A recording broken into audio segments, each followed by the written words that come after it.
It's all going very well, very quickly, I think, especially as I go through the potential areas that we're supposed to be queued into. So it's going to be great. So let me ask you a question while we just absolutely run for time. A little bit of a stretch here. Let me ask you a quick question. How many tournaments in Souls have you even watched before? I'd like to know. I will say I actually did watch. I think the first time I learned about the Den and kind of like what Bathed and Brenna's doing. I I watched a few. Mhm. Probably like four-ish, somewhere in that region, and then recently played in Enda's Swiss League. Uh, Casted a couple times there, so. That all being said, I would say that I am a bit of a professional at this point. Oh yeah, you would? You say that you're a Y- professional? yeah. Yeah. I would say that when people listen to me on the mic, they both learn things, Mhm. and not only about the gameplay, but about themselves. And I'm really excited to bring those talents into today's tournament.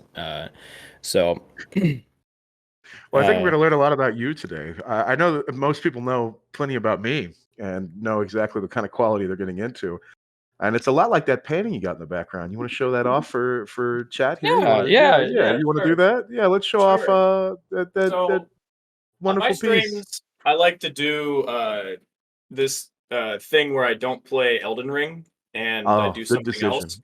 Very based. And so for about 2.5 hours at the beginning of one of my streams, I painted this bad boy following a Bob Ross tutorial.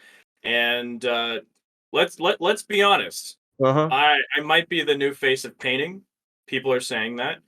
People are Uh, saying, yeah, who's saying that? just people. And Just people. anyways, Okay. yeah, Right. just Yeah. whispers in the painting community that Hmm. I'm the next big thing. Basically, everything I touch, it turns to gold. And Right. Oh, we're so that's, definitely seeing that today. yeah, that's what's going to Yeah. come out today. Hmm. I'm just really excited to, give the people a new kind of angle on both casting and self-expression. And Hmm. yeah, I'm just really, really, really excited for the people to have that and to have this wonderful tournament on this beautiful Sunday. Or it could be something else, if depending on where you are in the world. If you are watching the stream at 4 a.m. right now, incredible stuff. That is dedication, and we're glad to have you here. Oh, definitely some of us. But I know there's a bunch of people who are not glad to have me, and so we're all just going to run around with our heads cut off as we figure out what's going on. Now I'm being shown the actual den overlay, and we're waiting on word for when players are ready and when things are going down. So we're gonna do that. So this is us doing our damnedest to fill time. Remember, we're actual professional streamers that do that on the daily, so this should be super easy. Shouldn't be It any is. problem at all. It is very true that. Oh, Oh, here we have the overlay of all the rounds that you guys can expect. A lot of big names on here. I mean, really excited to see all of the talent that's going to be brought to these matches. Is there any one particular match that you are most excited to watch today? Some fight that you think is just going to be, a bit of a humdinger, as they say. oh, you know me, I love those humdingers. I would definitely be looking into the Suwucery Frosty match. That is something I think that could be a very interesting for a lot of us. Suwucery, a well-known uh, Uggs player who I was gonna go into something that I probably can't go into here, but they are a very skilled player who is also their movement is very unique. That's the thing about Suwucery that I think is very fun to watch is that their movement is very unique in comparison to a lot of other players. Frosty, of course, is just a fundamentals master who's somebody who loves to crutch on that. That's the match that I think would be something to enjoy for everybody. I think not to discredit the other players for sure.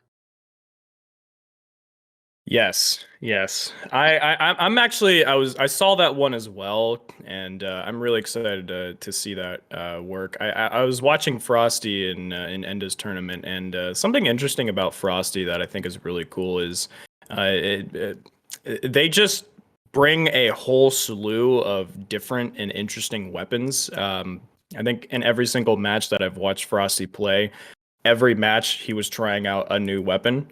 He was just labbing something new, so his opponents couldn't really adapt to what he was doing because each new match he would just bring out something else. So I'm wondering if he's gonna be doing something similar here or just sticking to a comfort pick. But yeah, I mean, yeah, we see off meta king. I mean, exactly. Anyone that knows Frosty knows that is he always brings something new to the table, and I like that about him as a player. I'm excited to see Sari versus RuskBKT. RuskBKT is my sensei, so if he loses, he brings dishonor to our family.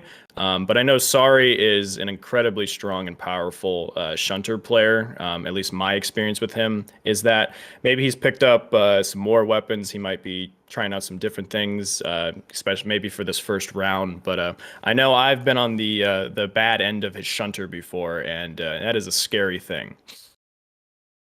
Oh yes, I mean, again, get that shunter play when somebody can actually determine where they are in their goblin step. That's a huge deal. A lot of people, they go into the arena, they fake it out, they cut the goblin step, or God forbid, call wave dashing or anything like that. But if they goblin step, they're doing it just out of the muscle memory, but their timing is always a little off. But if you get somebody who really knows their positioning, that's a dangerous thing on shunter, 100%. That is very true. Unless, of course, somebody has a dagger, in which case that's a whole other story. Shunter and two-handed dagger. Yeah, that is an interesting idea there. Maybe something new will come to the table here. We'll see something that we've never seen before. I mean, when it comes to these tournaments, it's always a bag of surprises. I mean, you'll typically see a lot of setups that we know to be powerful in the game, but those off meta picks are something that it could take people by surprise, and then boom, a new meta is formed. I mean, we just recently had our patch and then our hot fix, so I'm curious to see if we'll maybe see some CGSs come out now that that's got a bit of a buff. The forward momentum on the R1 is something that can definitely catch people off and keep on pressure. But yeah, I think at the end of the day, if all players, if their goal is to win, then we will see some of those weapon setups that we're so used to seeing, but it's always the off meta stuff that really can bring some excitement to the table. And I know we talked about some setups that we're used to seeing, and of course we have PS coded. You talked about that with Inservins, and we have a PS coded mirror match right now, which is always fun to see because it's like, all right, me versus you. Let's just throw it down and see what's capable here. Both players are where they're ready to go, and the fight has begun. So we have Sir Mustache on the left, and we have Inservin on the right. We have the blue versus the red here. Both players are kind of feeling each other out. We get a jumping L1 from O2 coming out of Sir Mustache, and Servin's looking to punish these. And again, it's just a game of footsies. The thing with it comes to the power stance straight swords is that the second you can get an in, if you can get that follow-up attack, that is huge damage. All right, we have a bit of a chip coming out from Inservin. First damage goes to him, but a catch is caught from Sir Mustache, so looks like the health bars are evened out a little bit. We have a talisman swap on the side of Inservin, and he is getting in here, and so it looks like we actually already have both feathers coming out from the side of Sir Mustache. Sir Mustache looks like they're playing for the long game, and they're okay being in that that range where those are going to get procced and going to give them the extra defenses. Maybe it might be some type of a comeback mechanic. But I mean, Inservin is all over him right now. And something that I find interesting from the side of Inservin is he's running the Sacred Scorpion tier, which with the Sacred Scorpion tier, it's risk reward. You take more damage, but you do more damage. And right now, it looks like that pick is working out a bit for him right now. He's also interestingly running, well, we could talk about talismans till the cows come home, but right now, our first match goes to Inservin. I mean, again, when it comes down to fundamentals, Power Stance Straight Sword is kind of the weapon setup that it comes down to just teaching that and learning that. Inservin, having great fundamentals, took the win here. And congratulations to Inservin. Inservin up by 1 this next match. If he takes it, he will then move on. But let's see how Sir Mustache is going to adapt from this and see maybe, is it something where you're just getting the tournament nerves off? Is it something where, is being on the back foot going to kind of power you up to, get the confidence to move on, move forward, push through, get these reverse sweeps? Obviously, that remains to be seen. But congratulations, Inservin. First match going to him. Is there anything on that fight that you want to bring up? Montage, I think the Scorpion Charms increase physical damage taken. Yes. Yes, that is true, actually. So if it's just physical, then that's actually a really great pick for this. And matching that with the Holy Shield Talisman. That's a pretty smart idea, And when it comes to creativity, talisman choices and thinking of these things are I liked how you talked for 4 straight minutes, and I think you got something wrong in each one of those minutes. That's an amazing thing, and I'm very happy for you. Thank you for that. Thank you. Both players now back into the second round. This, of course, is a spacing match. This is something that everybody knows from the PSSS mirror. Whether it's Codeds or not, Codeds having crazy range and just putting you in the corner, kind of like that, or getting your back against the wall against something like that is just free damage, which is unfortunate for anybody in that position. We've all been there. Nobody's ever done it on camera, but Montage has a few times. Getting that weapon art out, something that, we saw a little action yesterday in the EU side, which I was very surprised by those catches, but sometimes a player can just kind of get it in their mind. You get a little bit thrown off. Speaking of thrown off, there was the trade that Sir Mustache did not want, and Inservin said, if you're hungry for damage, I am serving it up. And that was a pretty brutal thing. What did you think about that match, Montage? Well, it's Inservin obviously took my words to heart there, didn't put on those broken talismans that we talked about earlier and got the win. I mean, again, we talked about fundamentals and, just tapping people up, getting yourself positioned correctly for this matchup. I mean, Inservin played this incredibly strong. A good player, someone that is definitely worthy of the praise that he gets. And you can just see right now in this replay just the hunt down. And the L2, somewhat, it's something that I think is like a really good invasion tool, but very interesting. It has a weird timing that can be used up in this duel setting. Doesn't quite land it there, but again, it's the Power Stance Straight Swords, right? You catch people off their rolls. It's very read heavy. It looks like Sir Mustache on the back foot with those 2 feather talismans. Look to kind of leverage those to get that comeback mechanic rolling, but didn't quite work there the way that he wanted. So Inservin moves on 2-0. So good stuff from there. We are now. We're gonna have an ad break. Ooh, ad break, everyone.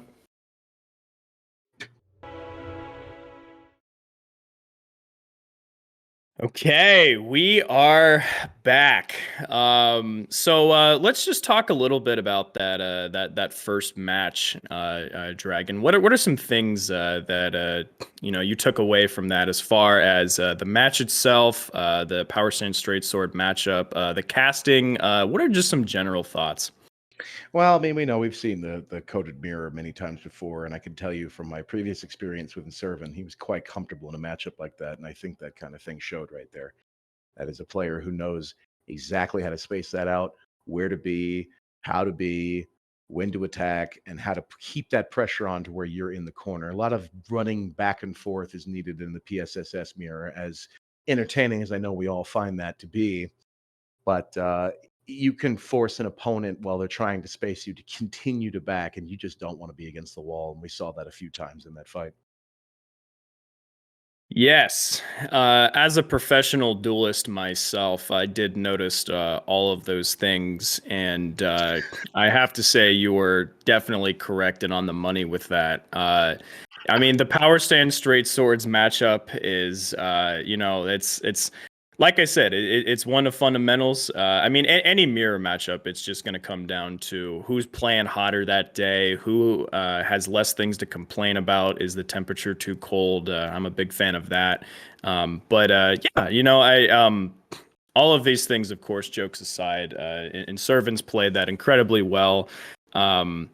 And excited to see who they will be fighting in this next matchup. It looks like we have taikman and Amir. I hope I'm saying that correctly, but I actually haven't watched Amir duel before. Definitely familiar with his content and his understanding of frame data and just kind of pulling apart the game and learning about the insides of it front to back. And excited to see how he brings that knowledge into this this fight here. Oh, sorry, Talkman. Yeah, I don't know if you've seen Amir fight or Talkman fight. I don't know if you have any color commentary to provide on these two individuals and what we might be seeing here today, Dodd. I'm not familiar with Talkman, but I am familiar with Amir. I have seen Amir in some Fight Club, some of the more tryhardy setups a few months ago. I don't know how long they've been playing recently, but I do know that's a player with a decent head on their shoulders. There are people in the community that have a lot of frame data, and Amir is one of those people. Yeah, I remember I was chatting with him a while back, and we had a good long conversation about how he looks at this frame data and kind of downloads that to kind of just better his play. And yeah, so I mean, when it comes to Amir and what I know about the individual is, I mean, we're going to see a lot of, it's going to be those technical skills. And of course, all of these players on this list are going to exhibit a lot of that technical knowledge. I mean, you don't necessarily get to one of these tournaments without having that, of course.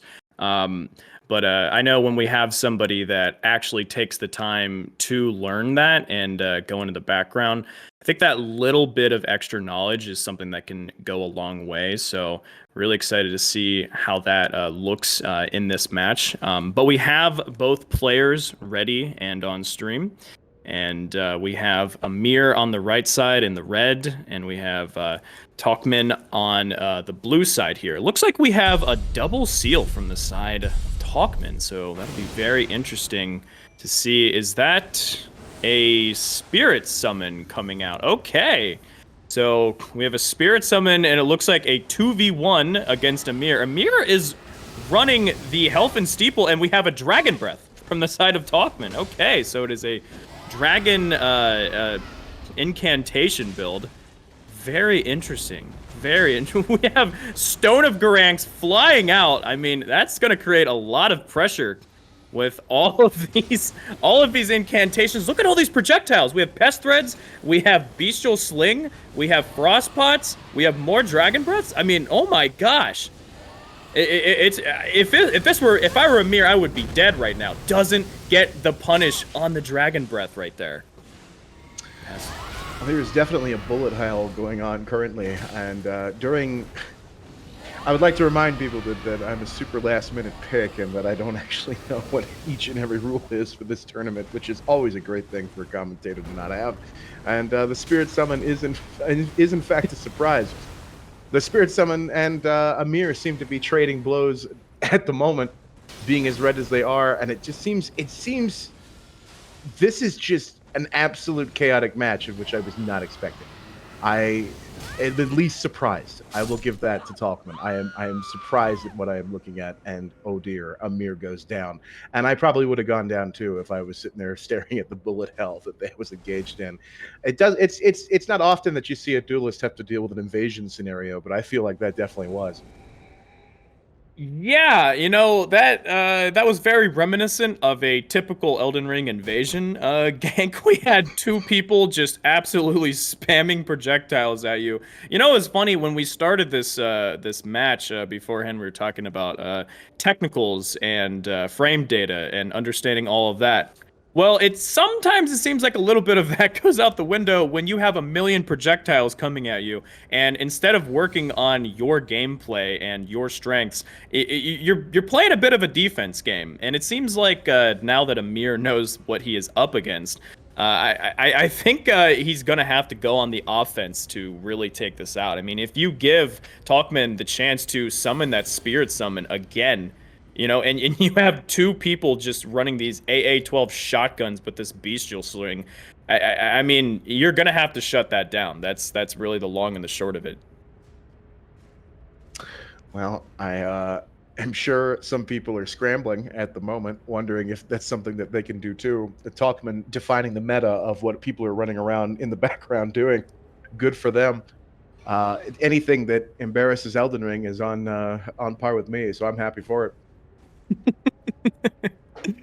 Yes. I too was also not familiar with this being allowed in the tournament.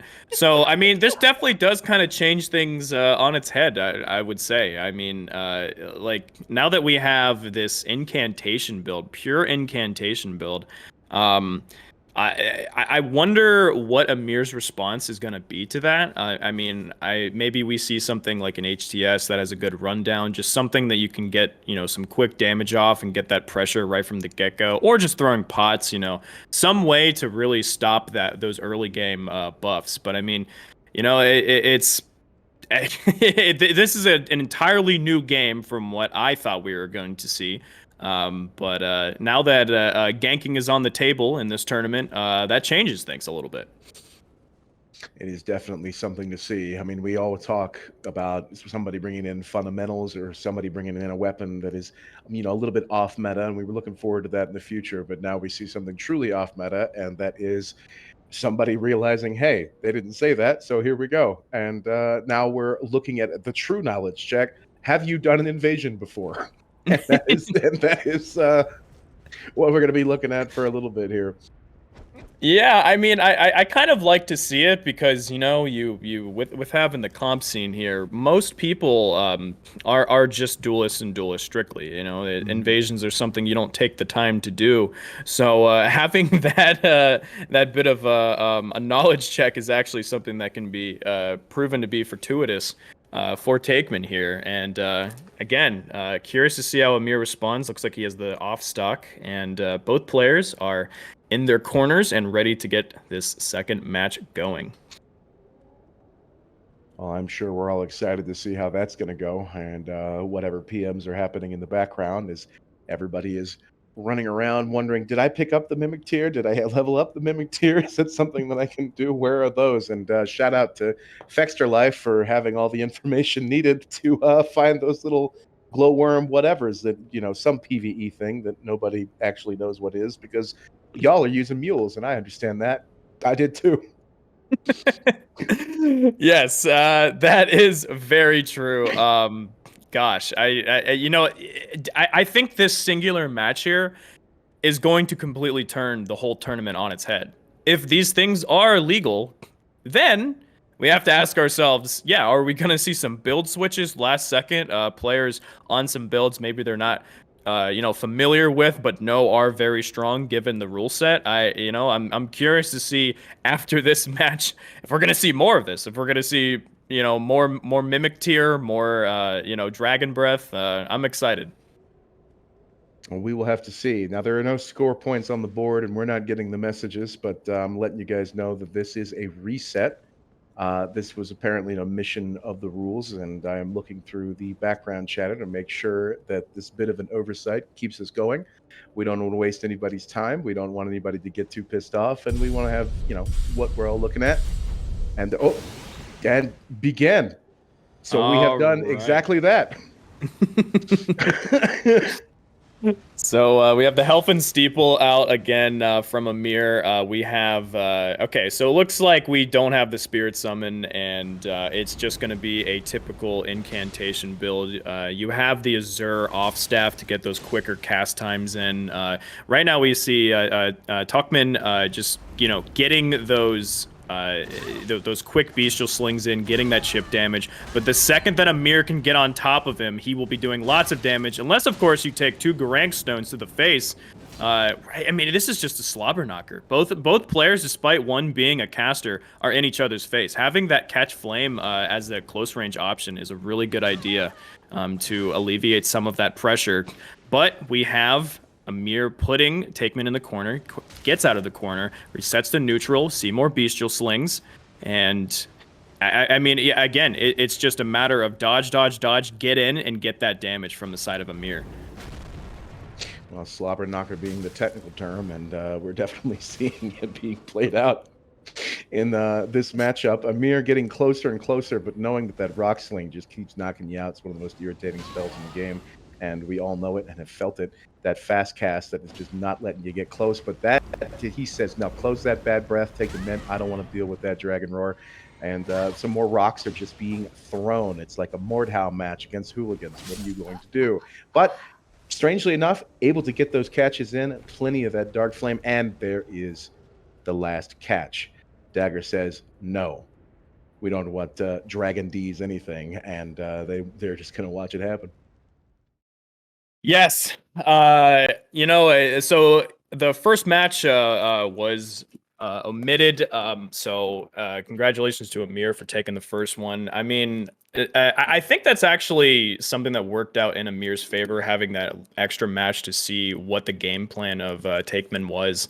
And I mean, he used it perfectly. He got in when he needed to. He got on that damage, the health and steeple, the ice buildup from that, and then having the off stock as well to catch those rollouts. I think he played really well. Again, we talked about that technical play and understanding frame data, and he used that perfectly to his advantage. What I love seeing though is taikman just throwing out these Tone of Garanks boldly in the face. Manages to hit Amir twice, and that was actually really big damage. But of course, you get the roll catch on that off stock, and it's going to be lights out for you. So Amir takes game 1.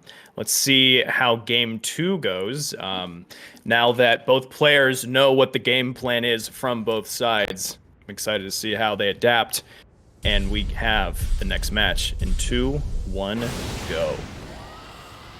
Fire breath. Seamless to make it this good. That is in fact not fire, and in fact magic. And if you weren't so colorblind, you'd know that. Fantastic.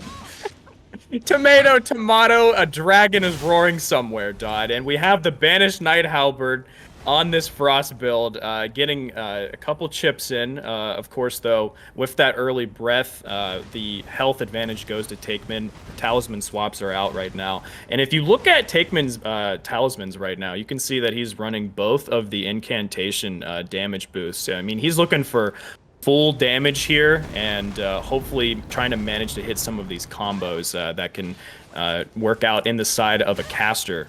But the chase down happens on Amir's side with this Banished Knight Halberd. And look at that damage from that bestial sling, Dodd.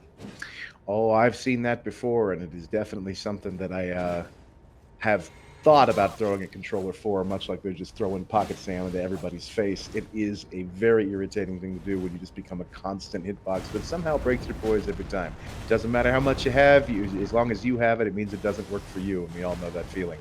and Amir is feeling that now. Dodging rock after rock after rock.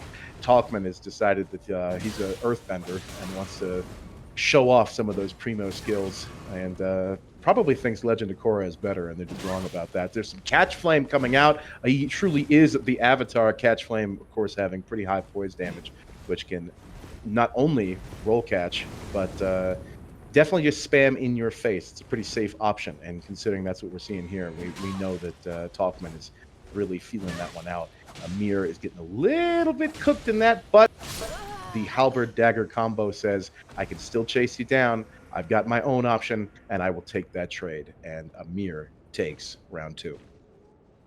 Yeah, good stuff from Amir. I mean, what you saw from that first match, first couple matches to that match is that, I mean, he was glued to him the whole time. He did not give Taikman a chance to move. I mean, you see right now the Catch Flames was a good option to answer that aggression.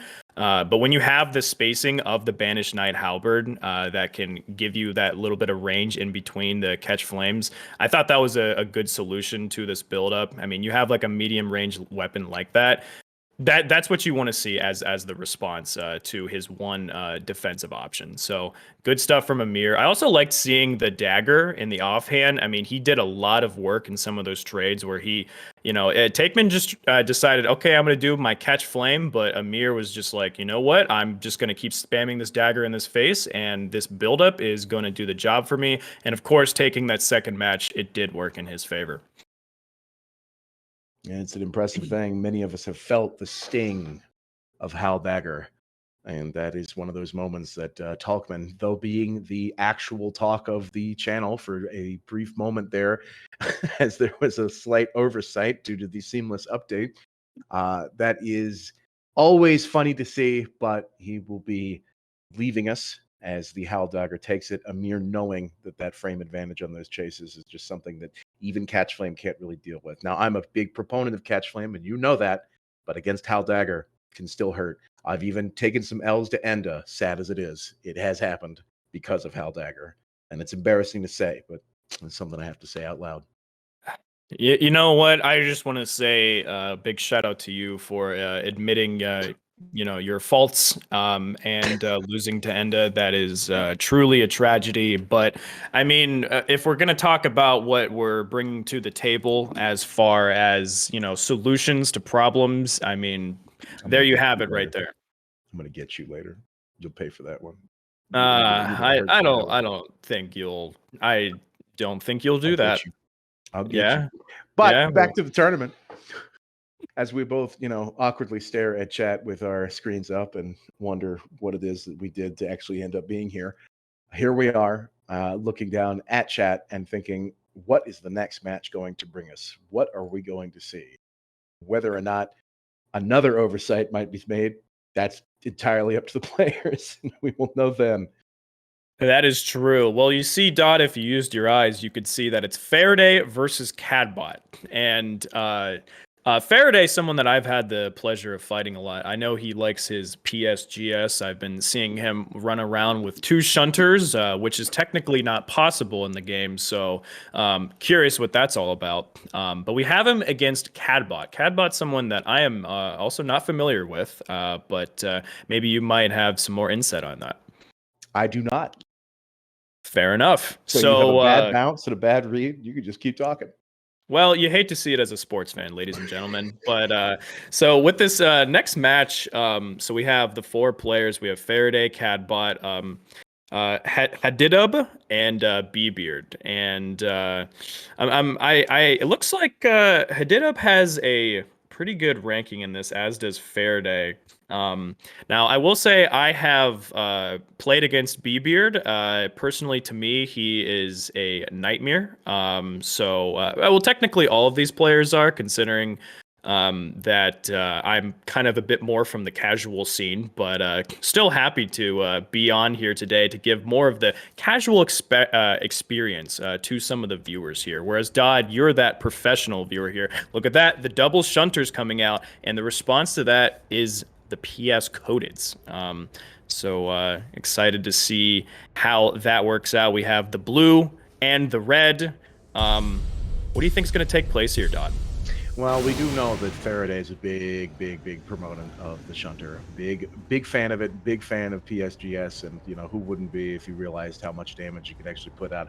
These are the two most common setups you'd even find in the casual audience of the arena, and this is something that everybody is becoming an expert, even just by proxy.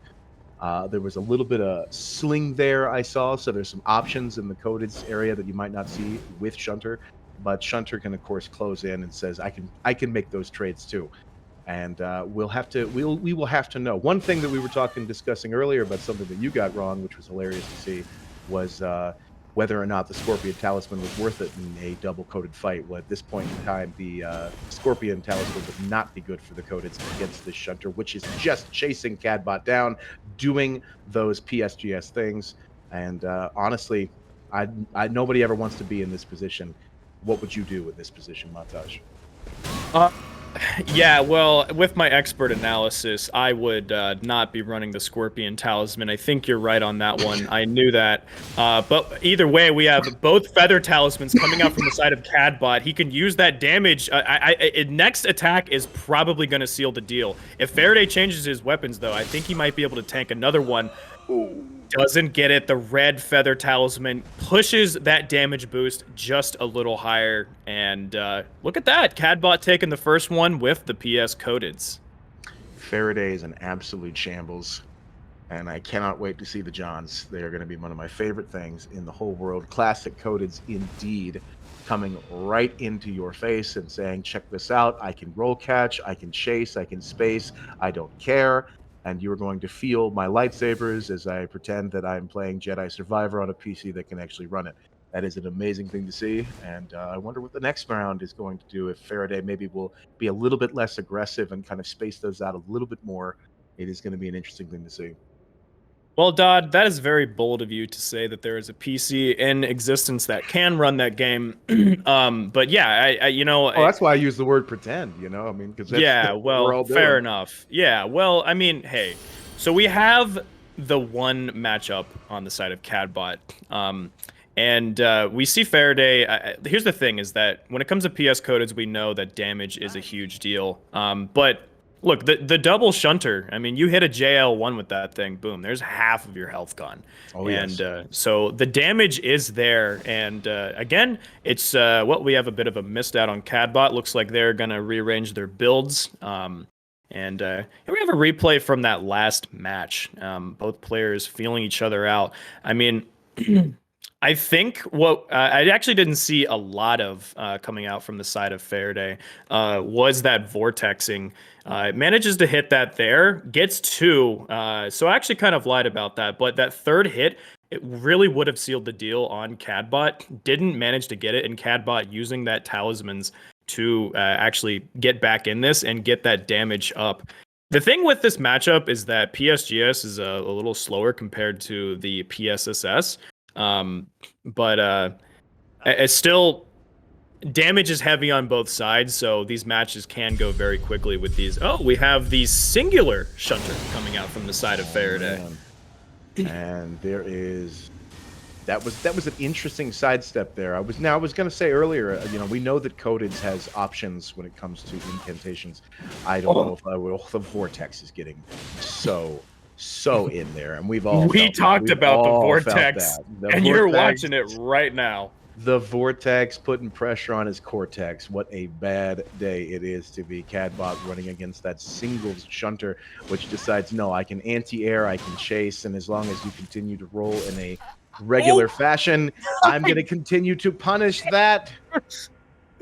And Faraday takes it, just unga bunga his way all through that match, and it was working out, not giving CADBOT the ability to trade. And for a brief moment, Faraday is everybody's hero because double coded definitely makes you the villain. Dodd, I mean, typically when it comes to this game with having the options of power stancing weapons, 2 is usually better than 1. But it's true. With this fight, Faraday said, you know what?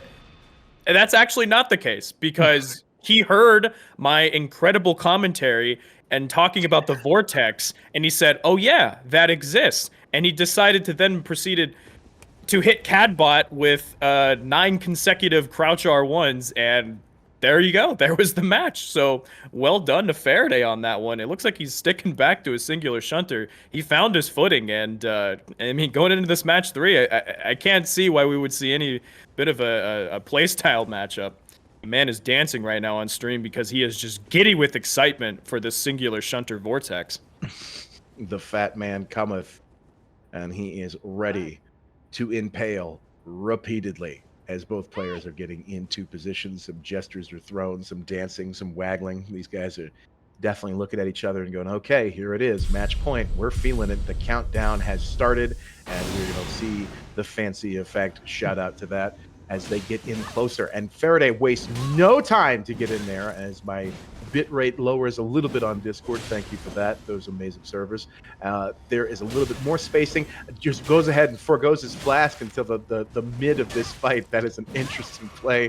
Maybe he forgot about it. Maybe he planned it. Maybe it's Maybelline. You don't know. Oh, but those coded said, hey, I can trade into you too. We want to do the monkey mash. We want to do the big vortex. I can give some of that. There comes the sling.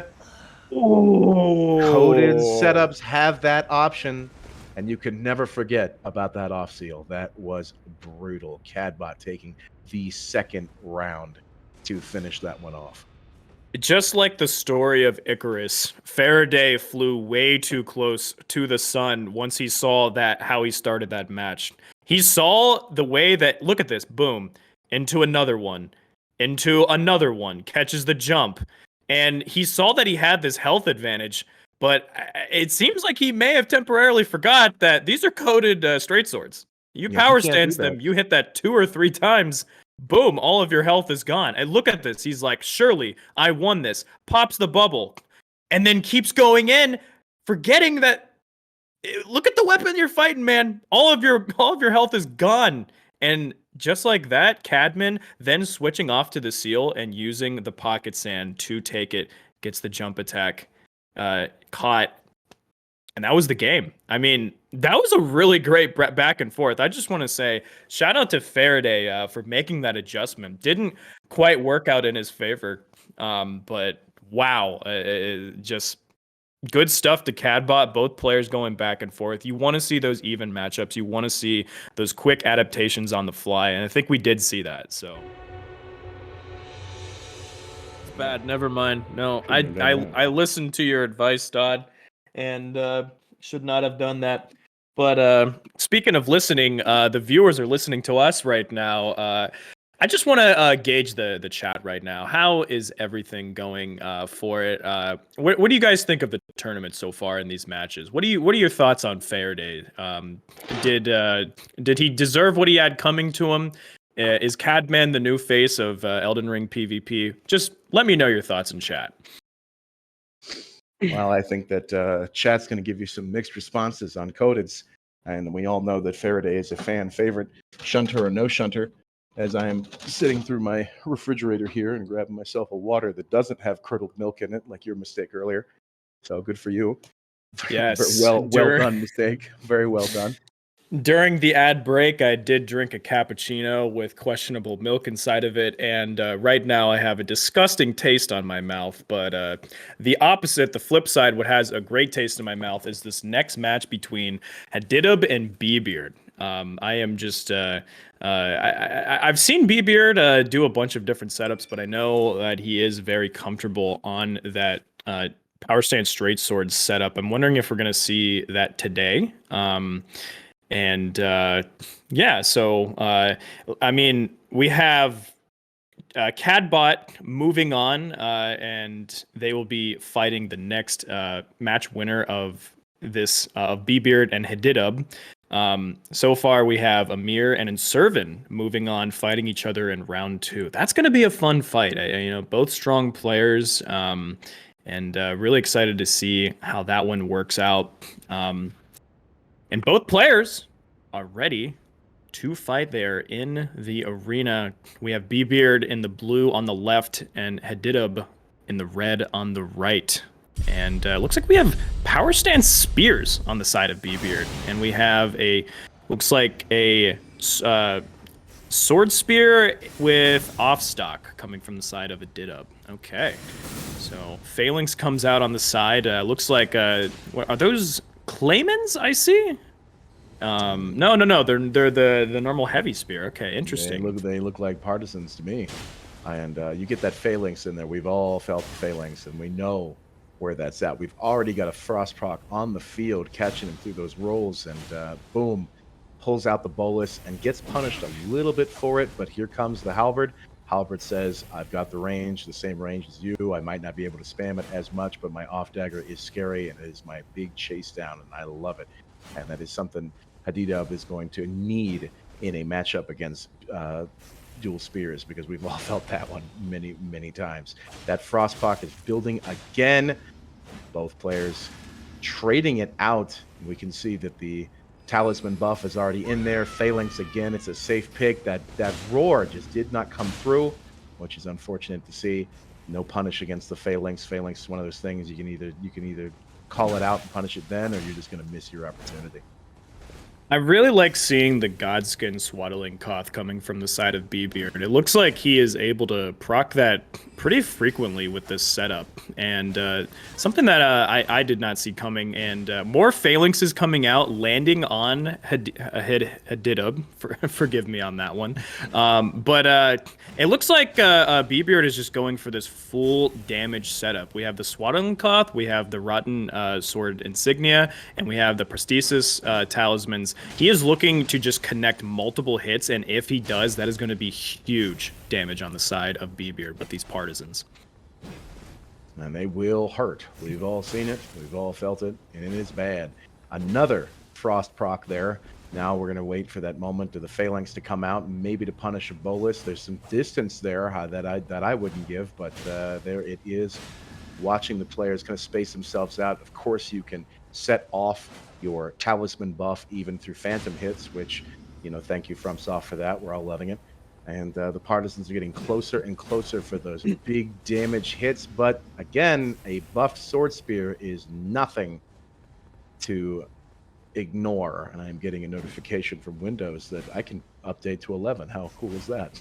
That is really cool. I think you should do that, Dodd. I mean, if I just took over solo by myself, I'm sure the people would really appreciate to see that and not be in hell. Definitely not. Oh, but big hit there. Red Man is moving away, and the phalanx setup is getting ready. That follow up there, getting closer and closer as the camera's trying to look into it, and that roll was mistimed. And the partisans take it. Phalanx is a great way to aggress on an opponent. We just saw that there. Yeah, I mean, I really like I said, you know, Beebeard is a strong player. Especially the power stance spears is a strong setup. I mean, they're made for a lot of things. With the way that he's done his build, it's made in a way where he can, if you're up in his face and you're trying to just mash him, then he is going to respond to that with you know, these big damage hits. If two or even, God forbid, more connect, I mean, he could take a match in mere seconds if he gets the right setup that he needs. But I mean, that's also a props to hadidub for playing the match as closely as he did. The off-stock halberd is, you know, that is a very strong setup. He used it very well. I think something that definitely made a world of a difference on the side of Beebeard, you know, was getting those heals off with the Godskin Swaddling Cloth. You know, it's one of those things where, like you said at the very end, if you miss a roll, you know, you're going to get punished for it. Manages to take that first match from Beebeard. But we are ready for the second match between these two. And let's see if hadidub can even things up with this next match. There's another Beast Roar that, again, does not punish that Phalanx. The recovery on Phalanx is so deceptive. I mean, you see him standing there and you think, I've got this in the bag. It's my free hit. And it just isn't. Phalanx coming out again. The pressure that this player could put out using that weapon art, which we have known for quite some time, is just the primary aggressor from most thrusting weapons. Especially if you've got a chase, it's like a preliminary roll, and it's all about getting those catches and those hits. Speaking of catches and those hits, the halberd off stock landing a few, but Beebeard is able to trade back, but then take some of those weird hits. That's a weird hitbox. Sometimes you just kind of underestimate the moveset. Everybody's so used to fighting Banish that they forget the Sword Spear is a little bit weird. The chase down that we see here in favor of the S-Stock, just waiting on that roll, and that roll did not come. Boom, right to the face. There it is. Wow. So it looks like the adjustment on the side of hadidub was just using the off stock the whole time. I mean, I think he landed maybe 1 or 2 halberd hits, but for the most part, a large bulk of that damage was just getting in close to Beebeard, but kind of strafing from one side to the other. I think he was abusing that when it comes to power stance spears. You do kind of want them to be generally a little bit in front of you. It's one of those things where it's unlocking is a big deal if you're going to have someone that's going to try to strafe around you like that. But these little tiny pokes of this frozen off stock, that was death by 1,000 cuts, and played that wonderfully. It was a very strong pick using that sword spear there and just kind of getting through the matchup and understanding them. That moveset is so different from Banish that everybody's just looking for something else. It comes out quick. It does have interesting combos, but you won't be seeing those against good players because it requires that jumping R2, and you just hardly ever see that. But there's the mirror, more of that coming out. There's another Frostpoke, another chase. It says, I can do it too. Here's, speaking of Banish, you're going to feel that. I'm going to roll catch you like it is an invasion, which is a hilarious thing to see for Beebeard. Another Phalanx is up. You got to be careful how you're going to approach that. Yeah, I mean, the dual partisans pick was a really good pick from the start. But I mean, it looks like hadidub made the proper response to it in that second match, and since Beebeard saw that, I mean, he just responded with his own halberd off stock, and he said, "You know what? I'm a strong player. Let's do the mirror match. Let's get weird. Let's get crazy." And it looks like, I mean, we have even health on both sides. This is down to the wire. This is game 3. Both players are in that 196 and 174. Raids are coming out from both sides, running R1 from the side of hadidub. The bubble has been popped on the side of Beebeard. Is that a katana switch? It was. It was a moon veil. Even the weapon art came out, and that was a quick swap. Tried to be a little bit cheeky with it, and that probably would have caught me, but it did not catch hadidub, who was just giving the pokes, and the pokes won out over that little cheeky switch there, and hadidub is taking the second and final round of this match. Amazing. Very well traded. Very well traded. We are seeing hadidub in chat, and I think that is definitely a warranted title for hadidub. Just great stuff. I mean, it came down to fundamentals on both sides, and when we had the mirror match.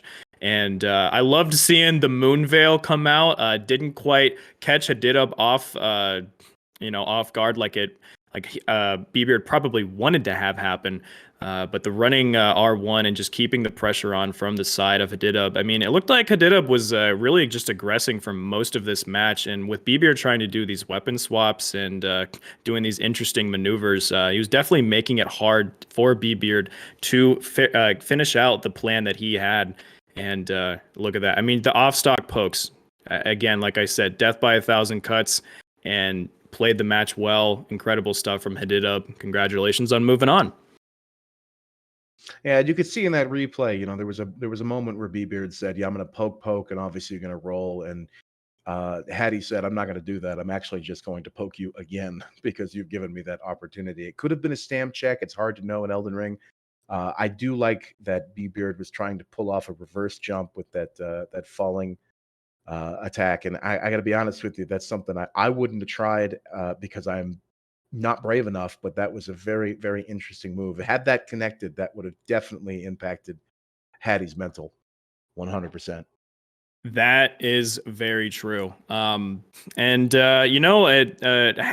I think something that when it comes to games like this where it's just dueling 1v1.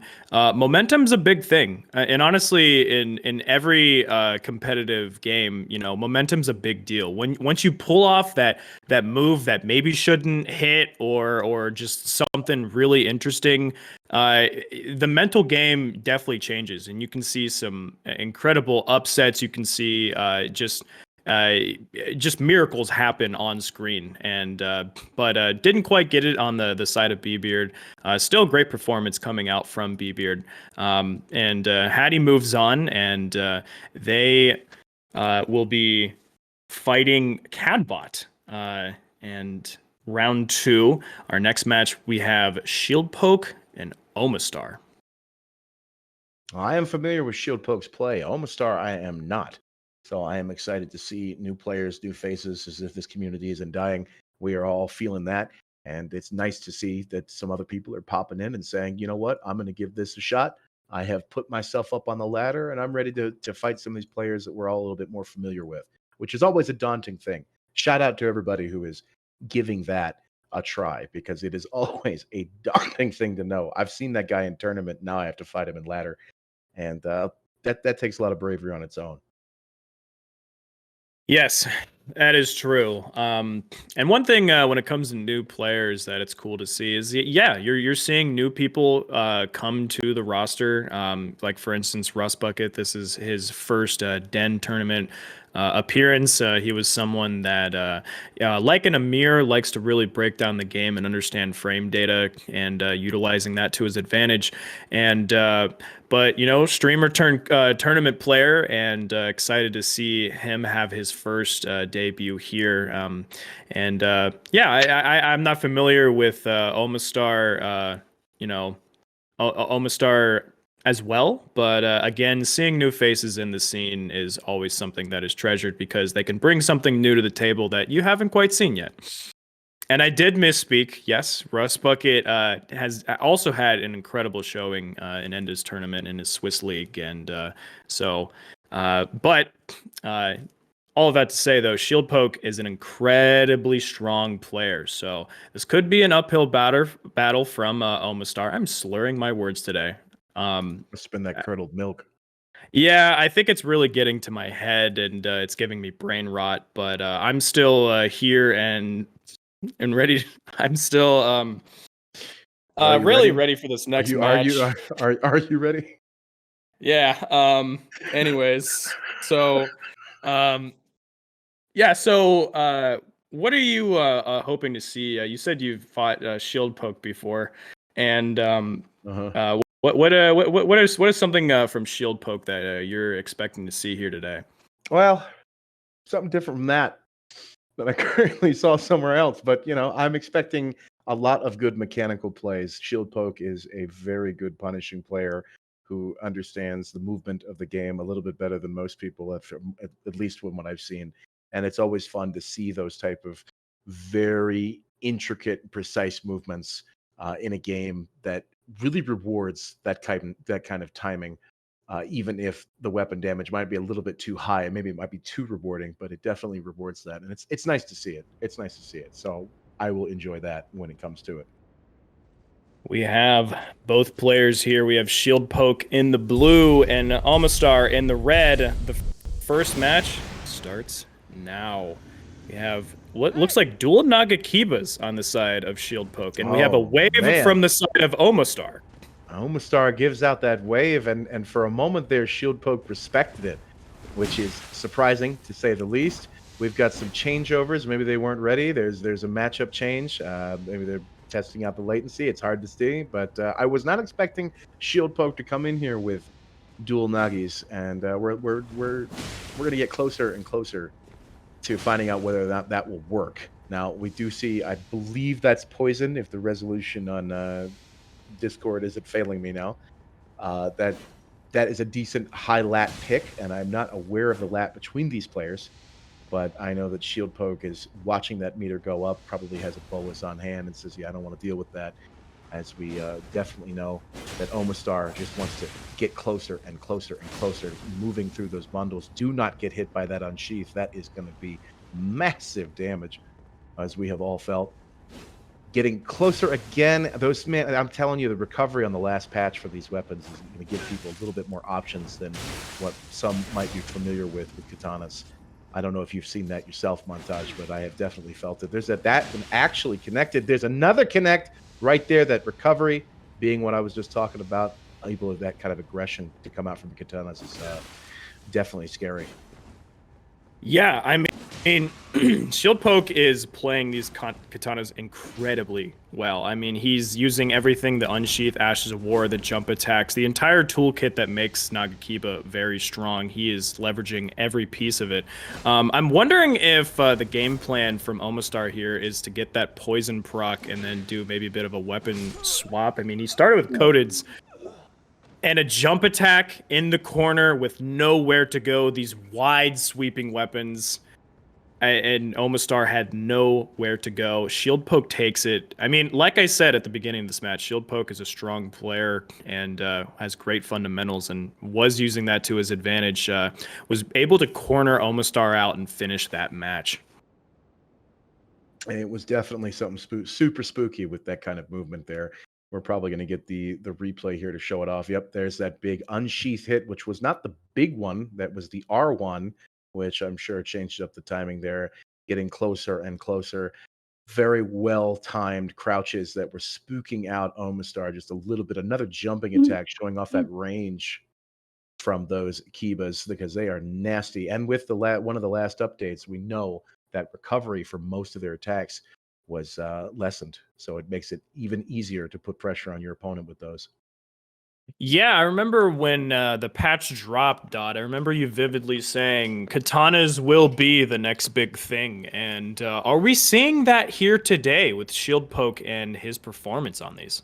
It's possible that people are realizing how easy it is to get out of, or how non-committal most of their attacks are, that you can really, really get in there. I don't think that they're going to be as popular as PSSS or even everybody's favorite halberd, but I do believe that people are sleeping on these weapons more than they should be, considering the kind of recovery and catch potential they have, as we are seeing there as Omastar takes a hit from the power stance running attack, and then boom, another crouching L1. There's another running attack, and it just brings down the phantom hits, moves down the poise, and it's very little commitment. Yeah, Shieldpoke is punishing these whiffed R1s, the running R1s, and he's using his really great maneuverability to get around and punish every single one of these. I think right now, if I were Omastar, I would be thinking twice about how many of these I pull out, and if you're going to get punished just like that, 2 punishes out. I mean, Omastar's now, I like this. He's just going on the aggression. Ooh, catch flame sleep grease on the Ripple Halberd. Now that was a lot of damage, but it was not enough to keep Shieldpoke out of your face.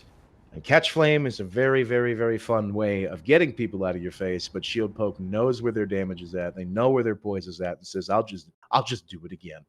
And got closer in, and that was the end of that. Shieldpoke taking this fight. There is the replay there. Just the actual catches, and knowing that Shieldpoke doesn't have to commit very hard into trying them because of that recovery. As you can see there, getting closer and closer at our slideshow replay at the moment, or at least for me on Discord, which is probably not representative on stream, but Discord's wanting to make this difficult for me. There's another that catch right there. That's these catches here are brutal, and the damage is brutal. And he knew, he's like, yeah, you know what? I might not land everything I want in that power stance, but it's still going to hurt. But that sleep. Now that's interesting. I have not seen somebody triple catch flame on a sleep before, but still the advantage was way too much in Shieldpoke's favor, and they just kept that aggression going. That is true, and I want to say that Omastar, I loved just the quick mid-game adaptation. He was like, I'm trying to be safe, gonna get these running R1s, and then he realized that keeps getting punished. So what if I just turned the playstyle of Halberd and just went completely on the offensive there? And he was able to get that sleep into those catch flames. And yeah, like we talked about, the damage was huge. I think if there wasn't as much of a health deficit as there originally was, I mean, to me, it looked like Omastar had the cogs turning just a little bit too late. But there was something there that I think had that match gone on a little further, a couple more matches, we'd probably see them take a game or two and possibly even win the match. But again, when you're coming into these fights where it's a best of three, you kind of have to be on your A game right out of the gate. And Shieldpoke was, and of course they took it. So well done to Shieldpoke. Our next match we have here is Suwu and Frosty. All right, this is the match that I was excited for. I know both of these people, and I enjoy their play immensely. The both of them always put on a pretty good show. I hope to not jinx that as it's going forward. But both of these players are very interesting in how they look at the game. One is a huge fundies player whose movement is second to none, and the other is kind of an off-meta lord who likes to come in and just entertain people. And seeing as how we're doing a bad job of that, I hope that they can pull the strings on that. That is true. That is very true. When it comes to commentary and lackluster side of it, I think Dodd and I are doing a good job in that category. But that doesn't mean that the gameplay is going to be that way. And I think, like you said, between these two great players, a lot of this to me right now, at least as far as the round ones go, is going to be one of the most fun and one that I've definitely been looking forward to. And we are already seeing some weird weapons on the side of Frosty, just like we talked about. It looks like we have Moog's spear and a dagger, and he's two-handing the dagger against Suwu with a shunter. Frosty on the left in the blue, Suwu on the red in the white on the right. Match begin. All right, now that's a classic shunter setup. So we're seeing that classic from Suwu, getting closer and closer. Frosty, Eastern Spain, coming in closer and closer with that setup. You're sitting there staring at it going, is that something I want to deal with? But speaking of deal with, there's just that classic shunter vortex, able to get a backstab too, punishing that movement. Like I said, Suwu is just one of the weirdest movers in the game. They are on point. They have beautiful call outs, and that's one of those things you got to see right there. It hurts me to compliment them knowing everything else that involves with that person, but we do know there it is. That vortex was beautiful, absolutely beautiful. I just wow. I mean, like we said, we knew this was going to be a fun one, and getting a backstab right off the rip just like that in the tournament is something always love to be seen. Trades are coming out. Both players are saying, "I'll stay in your face and I'll keep it up." This is what you want to see. This is that aggression that I'm really happy. Right now we have both players on their feather talismans. This is any person's game. The bubble popped on the side of Suwu. Suwu having that health advantage, looking to get this final tap to finish off this match. Now the dagger coming out, goes wide. Oh, and Frosty's bringing it back. He's bringing it back with the crouch R1s into the off dagger. You could never count Frosty out, and of course, throwing out that dagger showed some desperation to finishing them off, leaving out an opening for Frosty. Wow. Right then and there. You can never count Frosty out. Frosty says, I see you, I recognize you, and I'm going to play a little bit more patient here. And told Suwu that as impressive as that vortex was, you're going to need a little bit more than that to be the off-meta lord. And we saw that here. Yeah, I mean, it's how do you prepare against something that you're not ready for? I mean, wow, well done to Frosty there, taking game one. Impressive. I am being informed that we're doing an ad break here. Imagine if I were to just pass because of that. Anyways, we are back, ladies and gentlemen. Ads are done, and the hype can resume between these two great players. I'm just look. That first match was a great match, and looks like we have some daggers coming out from the side of Suwu. We have Frosty, who looks bringing out bees. He's trying to get this bleed build up, using the smoke spear to his potential. Vortex situation coming out from the side of Suwu. Great work on their side. We have, oh my gosh, Suwu is all over Frosty. This is a complete 180 of the last match. Frosty fighting back, being a warrior. Jump attacks coming in, knowing that he's fighting a spear. So that is a great option in their face.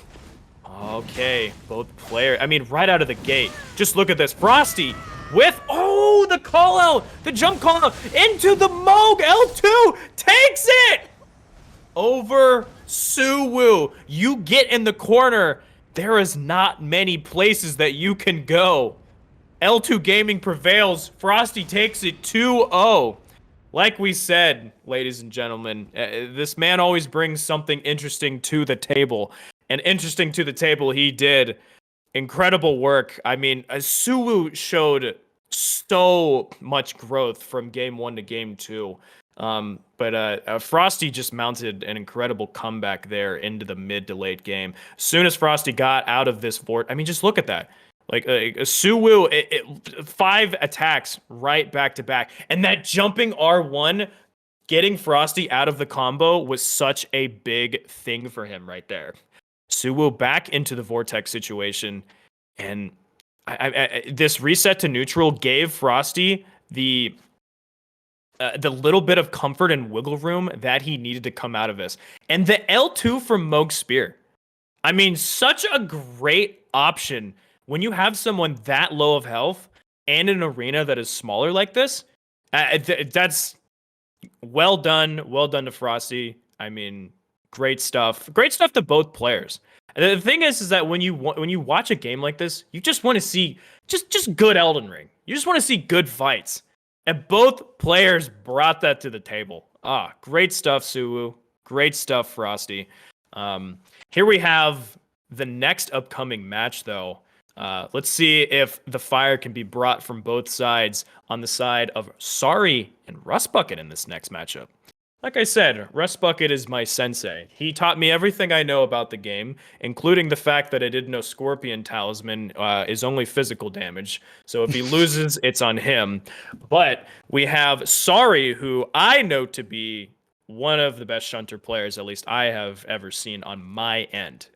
So I know Rust is, when it comes to the shunter matchup, it's not his favorite thing to go up against, but I know he's definitely been practicing, especially when you know that your first match is against Sorry. I mean, that's something that you definitely have to practice. But that's not to say that Sorry couldn't also just bring something else out if they wanted to. I mean, anything is up in the air. Anything is possible when it comes, to these matches. Like when a player is known for something, that doesn't mean that they can't go out of their comfort zone and try something new.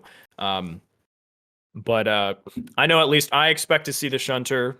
That it remains to be seen. RuskBKT, who I know plays a bit of everything. I think one of his most comfort picks, or top 2 comfort picks, you can see as the HTS and the Greatsword, or the KGS more specifically. So interested to see if any of those come out.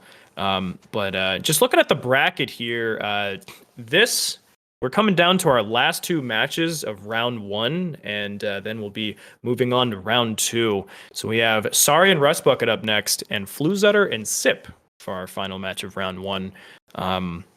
Yeah, I'm sorry. I'm just still thinking about that last match. That was so hype, and that was. I mean, are you not entertained, ladies and gentlemen? Well, I definitely found myself entertained. Where that was a match that I was looking forward to see, and we got some interesting plays out of it from both parties, which is always a great thing. It is a fantastic thing to see a real round that everybody gets hyped about. There was no Johns, there was no problems, there was no complaining in chat. It was just pure fun from both sides, and we are often missing that in a game like Elden Ring. So it's nice to see. That is very true. We are waiting for both players to get into the match. What are your thoughts on this next match? Sorry, whom I'm sure you're familiar with, and RuskBKT, who you've gotten to know more recently. What are your thoughts as far as Russ being the new guy on the block? Well, we know that he is a very technical player, and as you have mentioned before, them playing as they were prior to this tournament, they were counting frames that they weren't even using because that's how interested they were in the backdrop of the game. And there's definitely 2 types of players that play these games, and this has been true of the last 12 years. You have the frame data people, and you have the fundies people. And those 2 people often don't correlate with the same person. You don't get 2 in 1 very often. And sometimes, very rarely, you can get a guy like Russ that can do both. He can read the data and know what to do with it. and that is actually more rare than some people might think. So, making me eat my own words, we are not getting the Shunter. We're getting Katanas on the side of Sorry. We have Glintstone Scrapped coming out, trying to get some pressure on, but weren't locked on to Russ, so they actually didn't track. And we have Russ coming out with the Phalanx, and seems to be using his classic pick of his KGS. I mean, this is just a weapon that he loves so much. Ooh, double combo coming out into the Piercing Fang. It's another Piercing Fang. Rust is up. Rust is saying, I've done this in the arena and I'm going to do it to you. And I bet you're not familiar with something like this. It's not really the most off-meta pick. People are aware that great swords can be pretty funny, but it is definitely not something you'd see all that often in a tournament. Not because it's bad, but because most people have fought this over and over again. And Rust says, you haven't fought mine, and I'm going to show you that today. Yeah, I mean, I have been on the end of his KGS many times. It is definitely a scary matchup. But I mean, here's the thing, is that Sorry is no slouch. Sorry is definitely no slouch when it comes to this game. So I can just see right now, it looks like he's trying to get his running R2s from the Katana and the offstock. That is an interesting setup. Katana offstock. I haven't seen that very much, but it looks like he is just trying to bait out these attacks from Rust. He's trying to get Rust to show his hand exactly what he wants to do. And these little tiny S-stock punishes to the jumping attack. We have a Starfish change on the side of Rust. Fist weapons are coming out now. Oh my goodness. Russ says, check this out. I got these hands and you're going to catch them.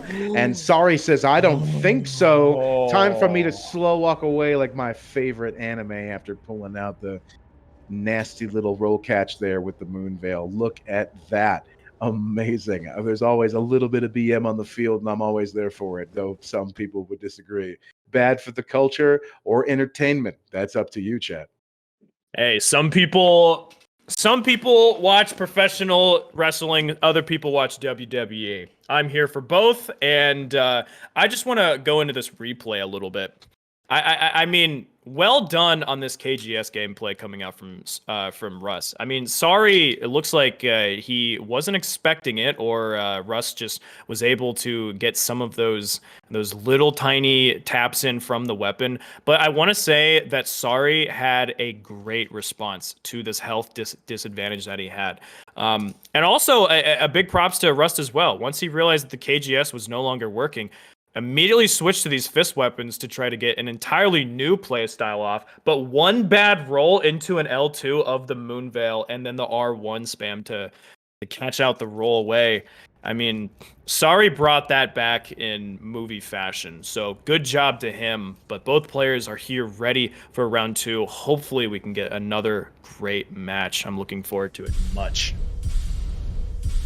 All right, and the match has started, and there's a Frostpot being thrown almost immediately, which missed a stationary player. Both of them going into the flask. Hope that doesn't do anything bad to Russ Mental, having missed a non-moving target. But the Moon Veil comes out again, doesn't catch him that time. No backstab, but no punish either. That is an interesting group of engagements there that I would not have expected. And I am seeing, again, time is warping, reality is bending, and we are all falling apart as this match reaches the point of the event horizon. Somebody has their connection hooked up to a bucket of water. Very interesting. I want to see what that does to both of the players. And there's one connected backstab. We'll have to see where that goes. Stephen Hawkins is in shambles, as even he can't explain this one.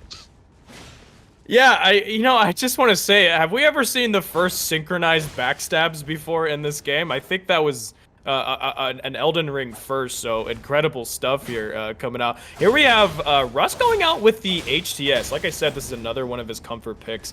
What I'm liking to see from Russ here is he's continuing to switch his weapons, but his movement is getting backstab punished, so he's going to have to tighten things up just a little bit, but the jump attack punished again. Sorry. One thing that we know about Sorry is his movement is cracked. I mean, this guy has movement in spades, and you could see it right there. Every jump attack was an opportunity to say, your back is mine. So, I mean, good stuff from Sorry there.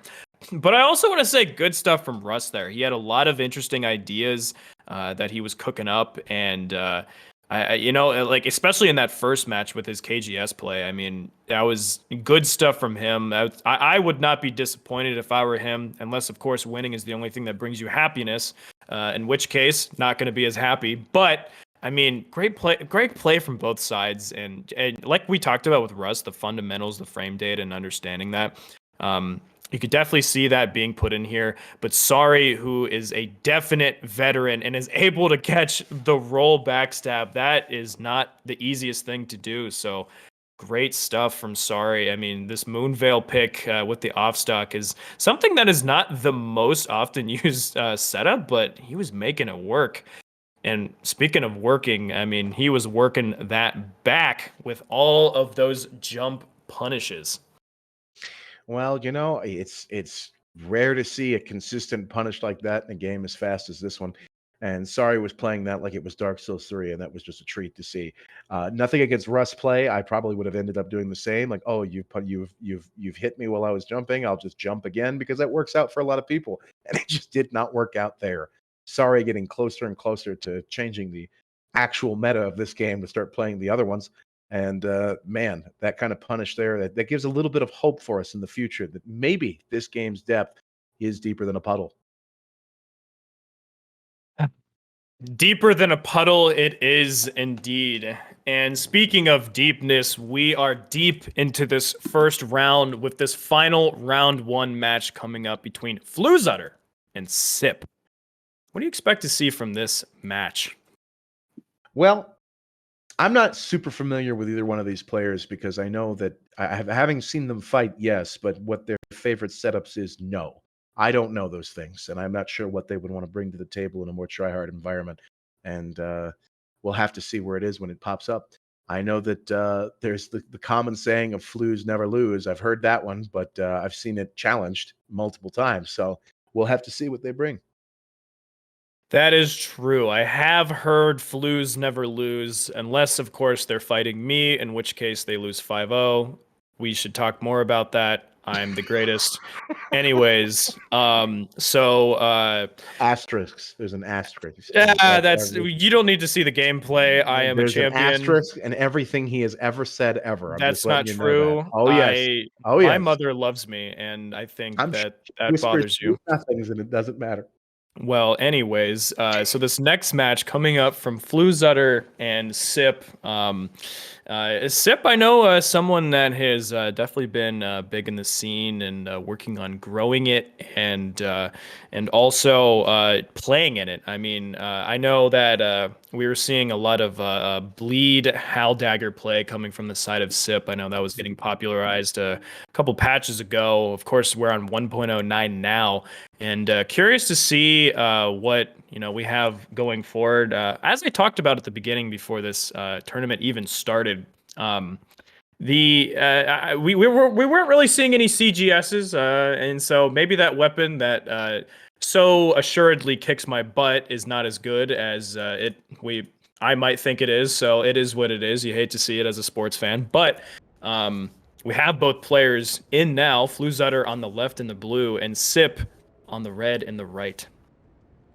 All right, and the countdown has begun, which is nice that I don't have to do it. We have an inbuilt system, both of the players flasking up, and we see I always space on what that weapon is actually called. You're an off-meta person. You've done some goofy builds. What is that? What is that? That's called Helfen Steeple on the side of Floozutter, and we are seeing a bloody Hellas with a Morgoth's curved sword off sword.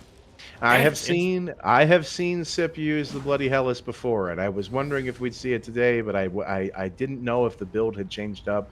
I know I've seen it. I know Coop has seen it. And I know that that was a pretty rough night for all parties involved. And we are looking at bleed, bleed, bleed. Sip is a huge fan of bleeding out their opponent, and we'll have to see whether or not that will come into it. There is a unpunished Bolus coming in there. Sip is going to check out this weapon art. It's definitely fun and not super annoying. As the bloody Hellas is getting closer and closer to pulling out their own little I've got iframes Eternia and does not care. And it's just becoming a constant hitbox. Now, this is an actual thing that people have to worry about in Elden Ring in general, is that you can just continue to attack. We've seen that in a few of the matches prior, and it seems like Sip is going down that mind style. Is just saying, you know what? I don't have to approach. You're going to approach me. You're going to want to punish. You're a halberd. You're all mechanical, and I'm just going to become a living hitbox. That is true. Right now, I'm seeing Floozutter, my typical outfit of Rat Mask and Banished Knight chess piece being used. So I am biased here, and I hope Flooz wins. But if Sip continues to keep spamming this CGS in the face, it is not going to be looking good on the side of Floozutter. Floozutter striking back. Oh, gets out. This off CGS is creating a bit of a hitbox that looks like it is a little bit foreign to Floozutter, but Floozutter is having okay.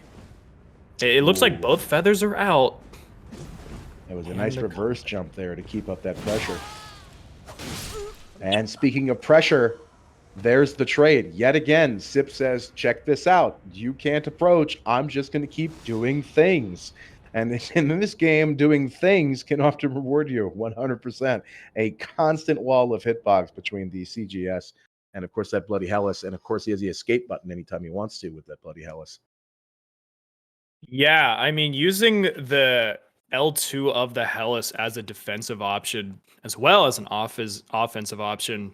Cool stuff. I mean, I'm really liking to see. As I talked about before this match, I was like, we haven't seen any CGSs. I know they got that really nice buff, but here we are. Sip making it work to his advantage. And like we talked about, the bleed buildup is definitely a core component of his build. And it seems like the bleed aspect to it wasn't a huge factor in this. I mean, he just had great play, was able to get these tiny little clips here and there, and just make it work. There it was, that wall, the wall of pain, the wall of damage. And of course, the status pressure being as good as it is on Sip's build here, Flooz has to just constantly be aware of just watching that status build up over and over again. And that can damage your mental, whether or not you're going to attack or defend. And on Halberd, pretty much everything you do is about a punish. It is a mechanical based weapon. You can't just walk in and do whatever you want with it. You need to constantly space out your opponent. You need to think about what that matchup is going to be. And if Sip isn't playing the same game there, Halberd's going to have some trouble. That is true indeed. I mean, congratulations to Sip for taking that match. Looks like we have a bit of a pause to just wait for the players to come back in. But just kind of looking at the bracket here, for our round 2, we have Inservin and Amir, CADBOT and hadidub, Shieldpoke and Frosty, and then, of course, the winner of Floozutter and Sip versus Sorry. And yeah, I mean, I just want to say, is there any breakouts, any people that you think are poised to have a really good tournament run? What are your thoughts so far? Well, again, I'm not familiar with everybody who's on this bracket. Guys like CADBOT, I don't know who that is or seen them before, and I'm sure I'll be laughed at for that later. But these are some names getting into round 2 that I'm not super familiar with, and it's nice to see that. It really is. That is really true. I mean, it's really, really, really cool to see. When in terms of seedings, while seeding, of course, isn't everything. You can have good days and bad days, but you just go off of tournament wins. It's good to see some of the higher seeds progressing into this bracket. But speaking of progressing into this bracket, we have game 2 between Floozutter and Zip. Round 2. Let's see what we see from the side of both players. It looks like both players, what I can tell, are keeping their same builds. Never mind, we have PSGS on the side of Sip. Sip says, you don't know what I've got. I'm going to come in unequipped, and you're just going to have to deal with that. You don't get to adapt beforehand. There comes out that poison. Maybe now, again, every time I see poison, I wonder if one player is questioning the lat of what they're looking at, because poison is so strong at a higher latency versus a lower one. And Sip is still being caught out. That PSGS, Floozutter is very aware of how PSGS moves, and if you're not super familiar with it, they can call those movements out. And it seems like that's exactly what is happening right now.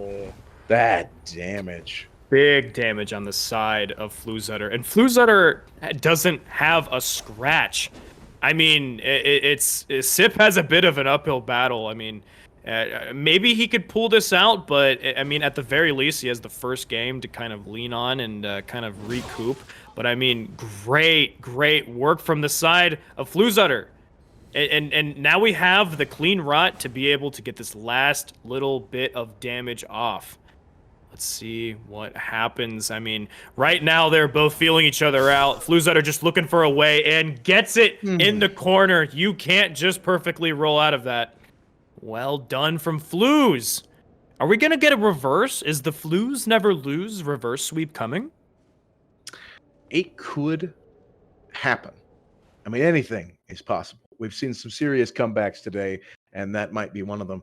I'm not entirely sure that Sip is all that comfortable with PSGS, and it is a difficult thing to use if you're going against an experienced player who knows how to punish out somebody who doesn't know when to trade or when to move. And we don't know if that's the case with Sip, or maybe that was just one of those matches. I don't think that people are running into PSGS against Greatsword and having to fear it's the first time ever. That might be Sip's problem, is running into Flooz, who knows how to get in there with that Greatsword and says, you know what, I know I'm going to poise break you, and I don't really care about your trades. I'm just going to get into you because I don't think you're going to actually do it. And it was a pretty impressive display on that chase down and aggression from Flooz themselves. Yeah, it does make me wonder about the PSGS swap because I mean, you took round one, and also, so I wonder what kind of inspired the weapon change. I'm thinking Sip. If I were in Sip, I would just, go back to my original setup or at least a variation of it. But the PSGS, it seems that Floozutter had the right playstyle down. They were ready for it. They were totally prepared to fight this dual lance setup. So it's really just a matter of what Sip wants to respond with. We are in this round 3 tiebreaker. And the countdown is going down while I was muted because I'm grabbing Burger King that my husband brought for me. And, nice. You guys get to hang out here as I desperately try to eat this within the next hour. And, try not to disturb anybody while I'm doing it. That fight has started out, and he says, you know what, I'm going to switch back to my original plan. It is time to become the hitbox again. And you know what? Take some big damage for it. That buff is definitely something we should be looking at because I have both seen it from Frosty and now Flooz, who were like, you know what? Let's do something a little bit off meta and show you this good stuff. That was a punished bolus, which is of the few we have actually seen today, which is nice to see. Yeah, I mean, Flooz is just their playstyle has just added a lot more aggression to it, and that is just working out perfectly against Sip here. I mean, Sip is trying to play this kind of safe playstyle, not completely in. You're using both of these weapons that when in someone's face aren't the most perfect thing. But of course, I'm going to eat my words because we have a big response coming out of Sip here. The swings are coming out. I mean, we talked about Burger King. We have the king of L1 off CGS right now, and it is working out to his favor. And look at that, closing in bit by bit. The halberd playing the way the halberd is supposed to be played, with that long reach, and says, I don't care. But again, Sip with that status pressure is still something that you just cannot ever ignore. They get a trade on that bleed proc, and that is game over. So you have to be aware of that.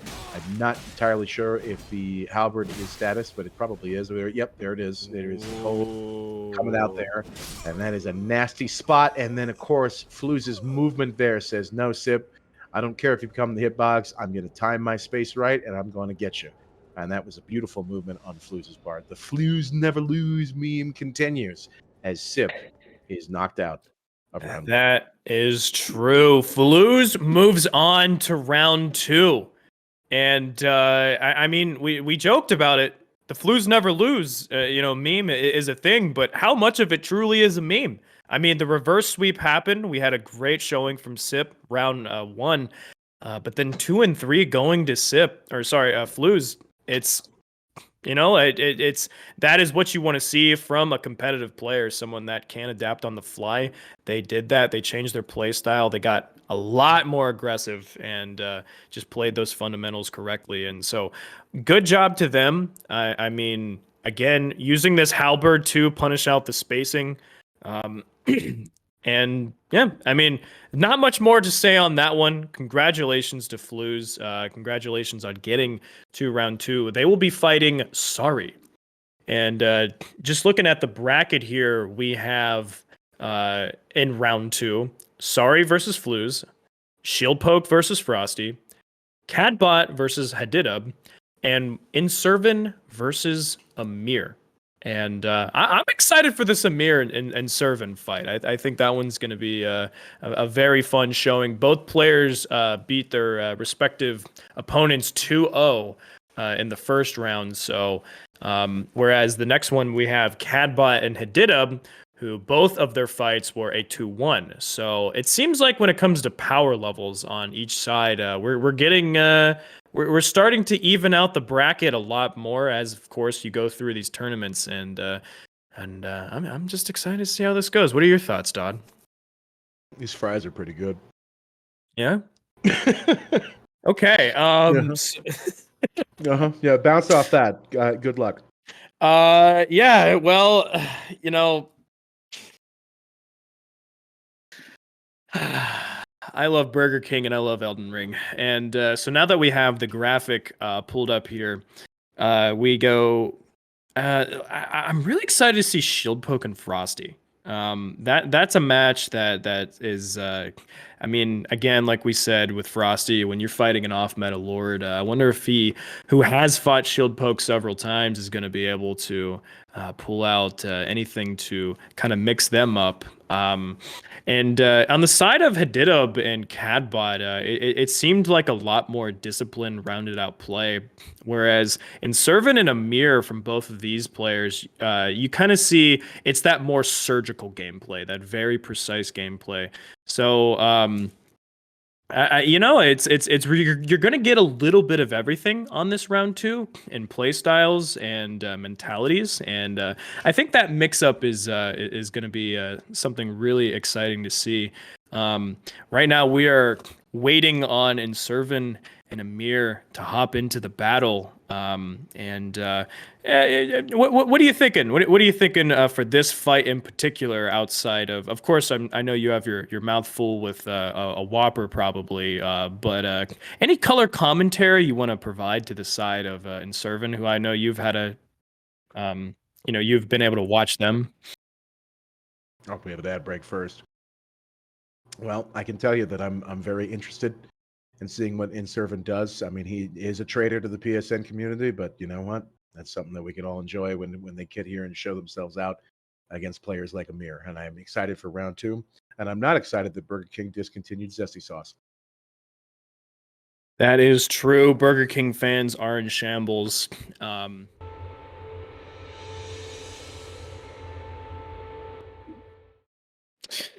All right, we are back. Ads are over. During our break, Dodd, you were telling me that you could beat Serena Williams in a Foursquare tournament, and I'm just want you. Could you speak more to that and how you think you would be able to do that? Yeah, man. You know, she was like, "I'm Serena Williams, and I don't care." And I was like, "Well, you should, because I'm a Foursquare master."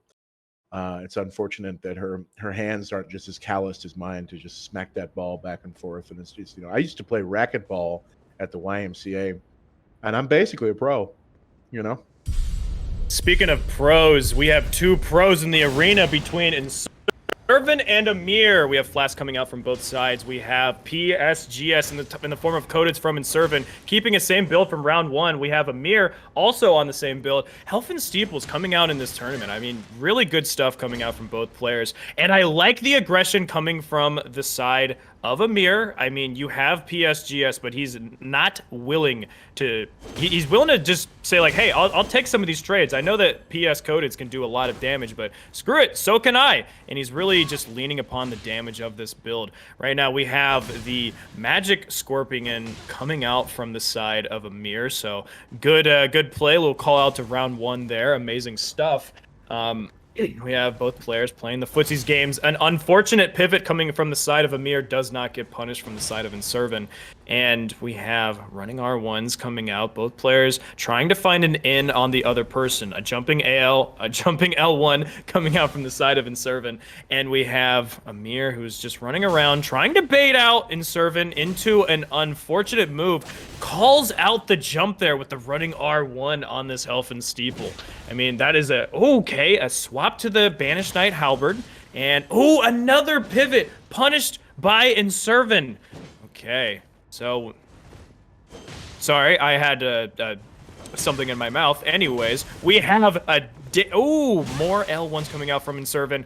Again, both players are just in each other's faces, but Inservin, with those codeds, is able to have that damage deficit. I mean, that was a quick one. That one was fast, and that is with those COVID. Yes, exactly. So despite all of my mess ups and my inability to speak the English language, what I can say with an amount of certainty is that Inservin played this well. Amir had a couple hiccups on his side, but no worries. I mean, you can brush those off. But Inservin is someone that is going to make you pay for that bit of misplay. Of course, I think one of the things that when it comes to the matchup between Power Stance Straight Swords and Halberd is that if you can manage to dodge the first Halberd attack, that is going to leave yourself wide open for punishment, just as we saw right there in the replay. Good job to Inservin for taking that. And looks like, both players are immediately back, ready for round 2. And it is out. We have Flass on both sides. Same weapon setups. There's no weapon changes. It looks like Amir is sticking to the Elfin Steeple start and then switching to the Halberd as a response to once they get a little lower. I'm liking these overhead swings coming from the side. Again, we're talking about Amir and understanding frame data and distances. I could tell that's something that he definitely labbed out. He knew exactly what he was doing and when he needed to do that. Hasn't taken any... he is just stuffing out. The range of this greatsword compared to what Power Stance Straight Swords offer, he is using that to his advantage. But Inservin is getting a little bit more. I like the aggressiveness. I like that he knows that these jump attacks are being punished. Of course, I eat my words right there. Doesn't get punished in that sense. Again, first swing coming out. That's the game plan of both of these players. They're waiting for the other person to make one slight wrong step so they can get big damage and are able to capitalize off of it. And one thing that's interesting to see from Inservin is all these jumping attacks, especially with a weapon like Elfin Steeple where it can go over. But we have the swap to the Banished Knight Halberd. The L2 of the coded comes out, gets the follow-up attack on Amir. Both players are down. We have 5-2-6 against 7-19. This could be any person's game. Both players playing very well. Inservin, okay, we get the bubble popped from Inservin. I mean, Amir is on the back end, but that doesn't mean it's over for them. It takes a little bit of damage. The blue feather does keep him alive. 39 HP. The frost proc. That is huge. That is very huge on the side of Inservin. I'm at a loss for words. I mean, this could truly go both ways. That's why both players are starting to play very safe. They know that one wrong decision can lead to their demise. And one of those wrong decisions could be not rolling this jumping L1 from Inservin. Well done, Inservin. Takes a 2-0 against Amir. But I also want to give props to Amir as well. I mean, that second match, you can see that he was making the adjustments that he needed to make just a little too late. And look at this comeback. I mean, look, you have 1,000 health to about 300 to Amir. And this frost proc was a very, very big thing that helped out Amir. But I mean, you get him in the corner, you're putting on that pressure. I mean, yeah, the running R1 into the off dagger, now it's practically an even game. And of course, though, the dagger flying a little wide and the jump attack does ultimately punish Amir in the end. We're going to see them both just spacing each other out, and then just boom, aggressive attack out of neutral does land on Amir. Good job to Inservin. I mean, you get a higher seed because you show that you put in the work in these tournaments, and that work is shown today in that fight against Amir. Just great stuff. I have to say that again, these matches, you could see the high level play just boiling and boiling more to the top, and just great stuff from everyone there. I'm excited for this next match. Yeah, me too, man. As I just sat down having my smoke and I'm done with my BK Whopper, and it was definitely something that I was here for and ready for, and I enjoyed that entire match. Definitely saw every second of it. I was on the edge of my seat the whole time. It was crazy when weapons connected and health went down. That was nuts. Absolutely crazy. Wow. That Amazing. does indeed happen in this game. I like when they hold the weapons, as you said before, that was actually some really expert analysis, that they hold Uh-huh. weapons in their hands and health bars do go down. That is a Crazy. thing that we are going to see in a lot of these matches today, hopefully Yeah. all of them.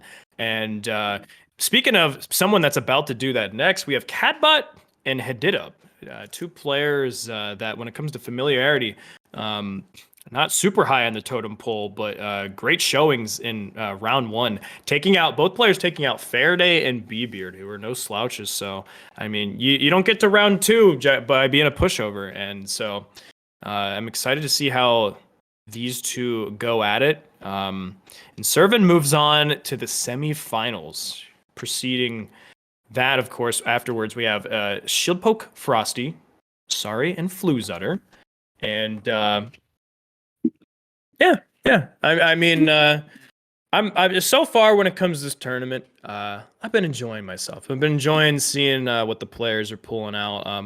We have been seeing a lot of those very comfort meta picks. Of course, that is no different in this match. You see PS Codeds on the side of CADBOT, and you see the Sword Spear Offstock on the side of hadidub. I'm excited for this. I'm ready to go. Let's see who is going to take this first match and how the other is going to respond to it. Well, we know that off seal is a big play here with those codeds. I mean, they got to rock that 60 face, sometimes 70, 80, depending on what they got. That off seal could come out and surprise you just a little bit, changing up the normal play of what we know from PSSS. And they're going to kind of space each other out here. They're thinking, who's going to play more patiently? Who wants to do this dance? And that dance is going on for quite some time here, as both players kind of feeling each other out. There's a jumping attack from CADBOT, who thinks, you know what, I've got the range, I've got the power. Let me do a little quick tally swap there, and send off some Morse code.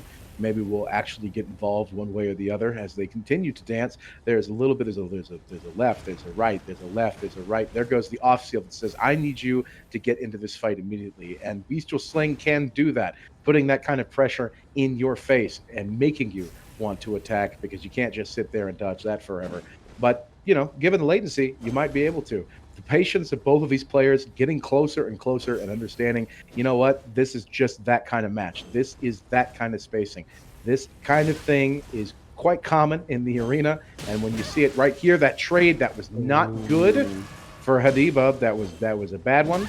And he's getting closer, but there's a bit of a stam check, which is nice to see. You don't see that very often in Elden Ring, given how quickly you can recover that stamina.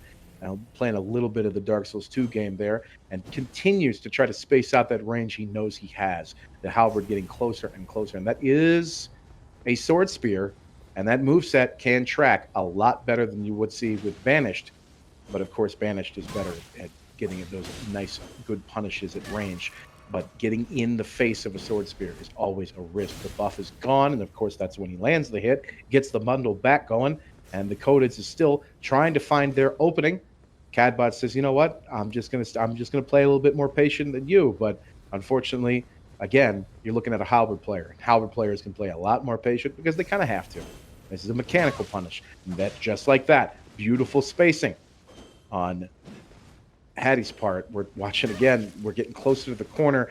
CADBOT probably saw that opportunity, but Hadidub was not going to give it to him, and a bestial roar, an actual roar, Ooh. is going to finish that one off, which is impressive to see because you don't see that landed all that often, and apparently we were going to see it there. Yeah, what I found was interesting is that the first half of that fight, I mean, we saw that CADBOT was using that off seal to bait in Hattie with the bestial sling, and then using, of course, the PS codeds as a way to punish that aggression. Now, kind of about halfway through the fight, there was a lot less incantations that were used, and I think that opened the door for Hattie to be able to play more of the gameplay that they wanted to do. And so I'm wondering if we're going to see more of that going forward. I mean, yeah, when you're on the back foot like this and you're able to read those attacks out of hit stun, I mean, Hattie just had this one read like a book in this latter half, and I like the Beast Roar to finish things off, holding on to that one trump card in your back pocket until the moment is right. Well done, Hattie. Well, you have that kind of back and forth of both players trying to figure out the pace of the fight, and setting the pace of the fight is such a huge thing. And because we saw there that the codeds they just weren't able to get in the way that they wanted to get in, which allowed the halberd player to just say, you know what, I'm going to do halberd things, and I'm going to enjoy it, and I'm going to set the pace of what we're doing. And that is an incredible thing against somebody's mental when that pace is defined so easily. That is true. We have Flask from the both side and a cheeky lightning spear into glintstone scraps. Okay, I talked about it before using the bestial sling as a way to have an answer to just running around in middle and feeling out the match. So good to see more of that, but all the projectiles do go wide. And again, right now, Hattie is just saying, come fight me in the middle. You got those power stance straight swords. I know you can do that damage. How about you come to me? And looks like CADBOT is really not having any of it. I mean, both players are running around. There we go. More bestial slings. That's what I want to see. You're going to have to put Hattie on the back foot, or at least keep them on their toes with that incantation. But we get in there. We have about an even health distributions. Both players at 1900 HP. And I like it. Hattie is just controlling the neutral here. The neutral is theirs and theirs to keep. Wonder if CADBOT is going to say, if we're playing King of the Hill, I will oblige. Does do that with a jumping L1. Good stuff. And the pace has definitely been set already. Again, you're watching that halberd play. That is all about patience, and we are in a tournament. If you ran into this in the arena, you would be very upset. In a tournament, it's an anything goes kind of thing, and you have to look at what these guys are doing and knowing this, they're playing to win. And if you want to win with halberd, you must play the patient game. Aggression is not the key. And strangely enough, even against these codeds, it seems that the aggression that they require is just not being displayed here. And there is definitely a mental at play, 100%. That is true. I mean, this is an interesting match to watch because Hattie is basically doing a play style that 100% requires their opponent to come into them.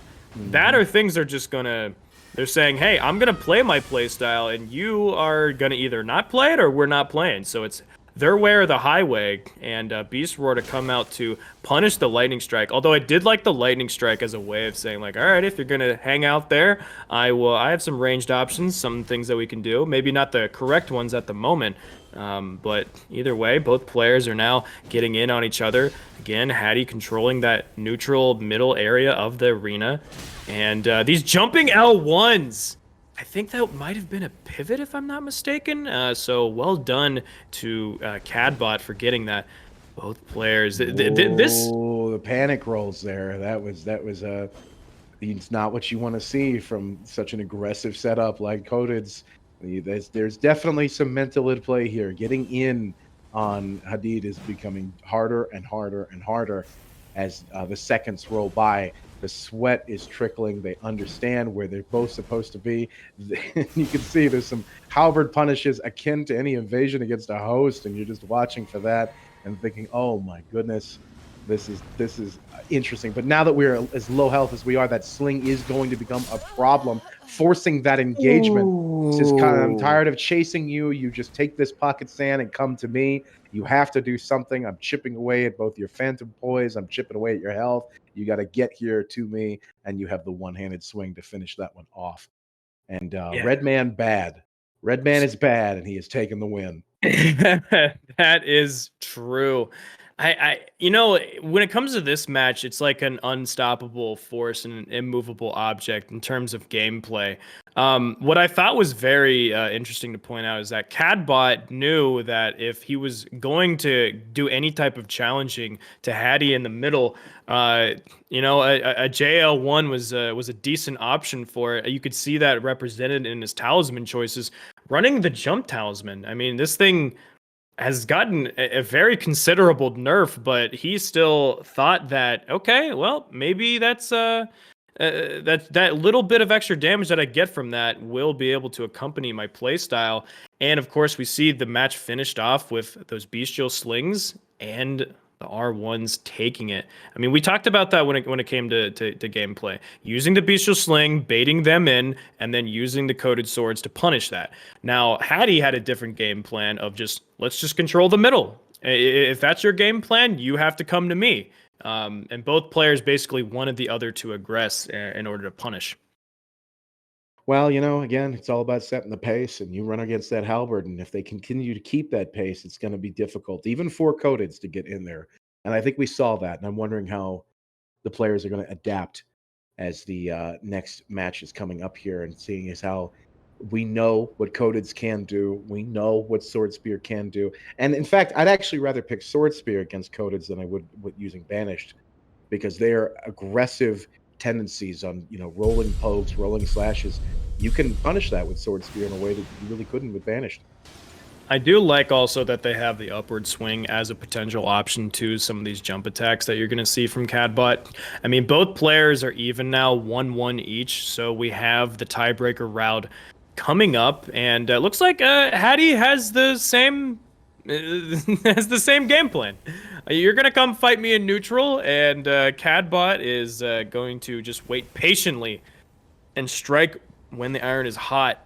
And yeah, a lot of patient gameplay, very reactive gameplay coming from both sides. And I like that, a cheeky little offstock to come in, get you a little poke, and now once you have been once you have gotten used to what the halberd is doing, I'm gonna use my offstock. You know, I like, you know, utilizing both weapons, whereas the power stance straight swords. The thing is that they do so much damage. They have great range. But the issue with them is that when it comes to moveset mix-ups, there's not much of that. Speaking of which, there is another excellent space. I mean, again, with halberd, that's the name of the game. Can I space you out? Can I control that pace? And we're seeing a lot of that coming from blue side here, who is just punishing all of that movement. There's not a whole lot of aggression coming from CADBOT here, who needs to get in there and deal out that damage, even out that health, because the blender tactic that won him before was not going to work if you got that health advantage. It just doesn't work. And, you know, of course, that spacing again, getting in that nice little roar punish, laughing in his face, shouting, "I don't care, BM." And then we're looking at, again, just the spacing. And to actually have the courage to space out Codeds, I mean, that is, we all know, that is a nasty, nasty thing to be facing. And if you don't space that right, you're throwing the game. That is true. I mean, the damage, that's one of the other things that does make Coded a little interesting, is that, you know, you make one wrong move, and there you go. Half your health is gone.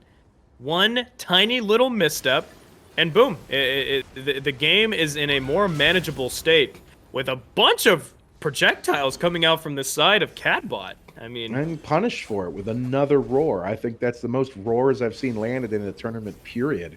And that is that's pretty funny to see, considering that, you know, CADBOT's just switching up the tools here to try to force the engagement. But again, the patience of a halberd player is nothing to, you know, frown at here. I mean, this is to playing to win, and as long as they keep that patience, they can control that.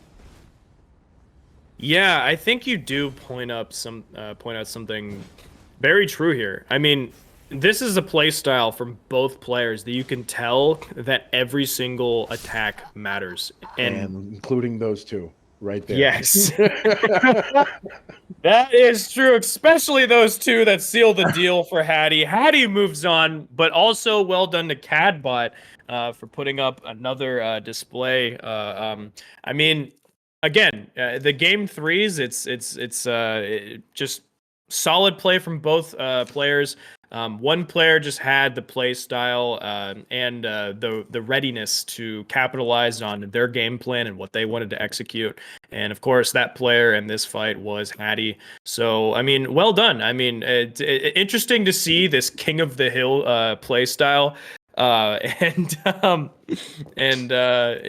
it worked out. So well done. Again, the thing about Power Stance Straight Swords is that, again, like I said, the move set is very simple. You know what you're fighting with it. So if you have that figured out, you can actually be a little bit more comfortable against this.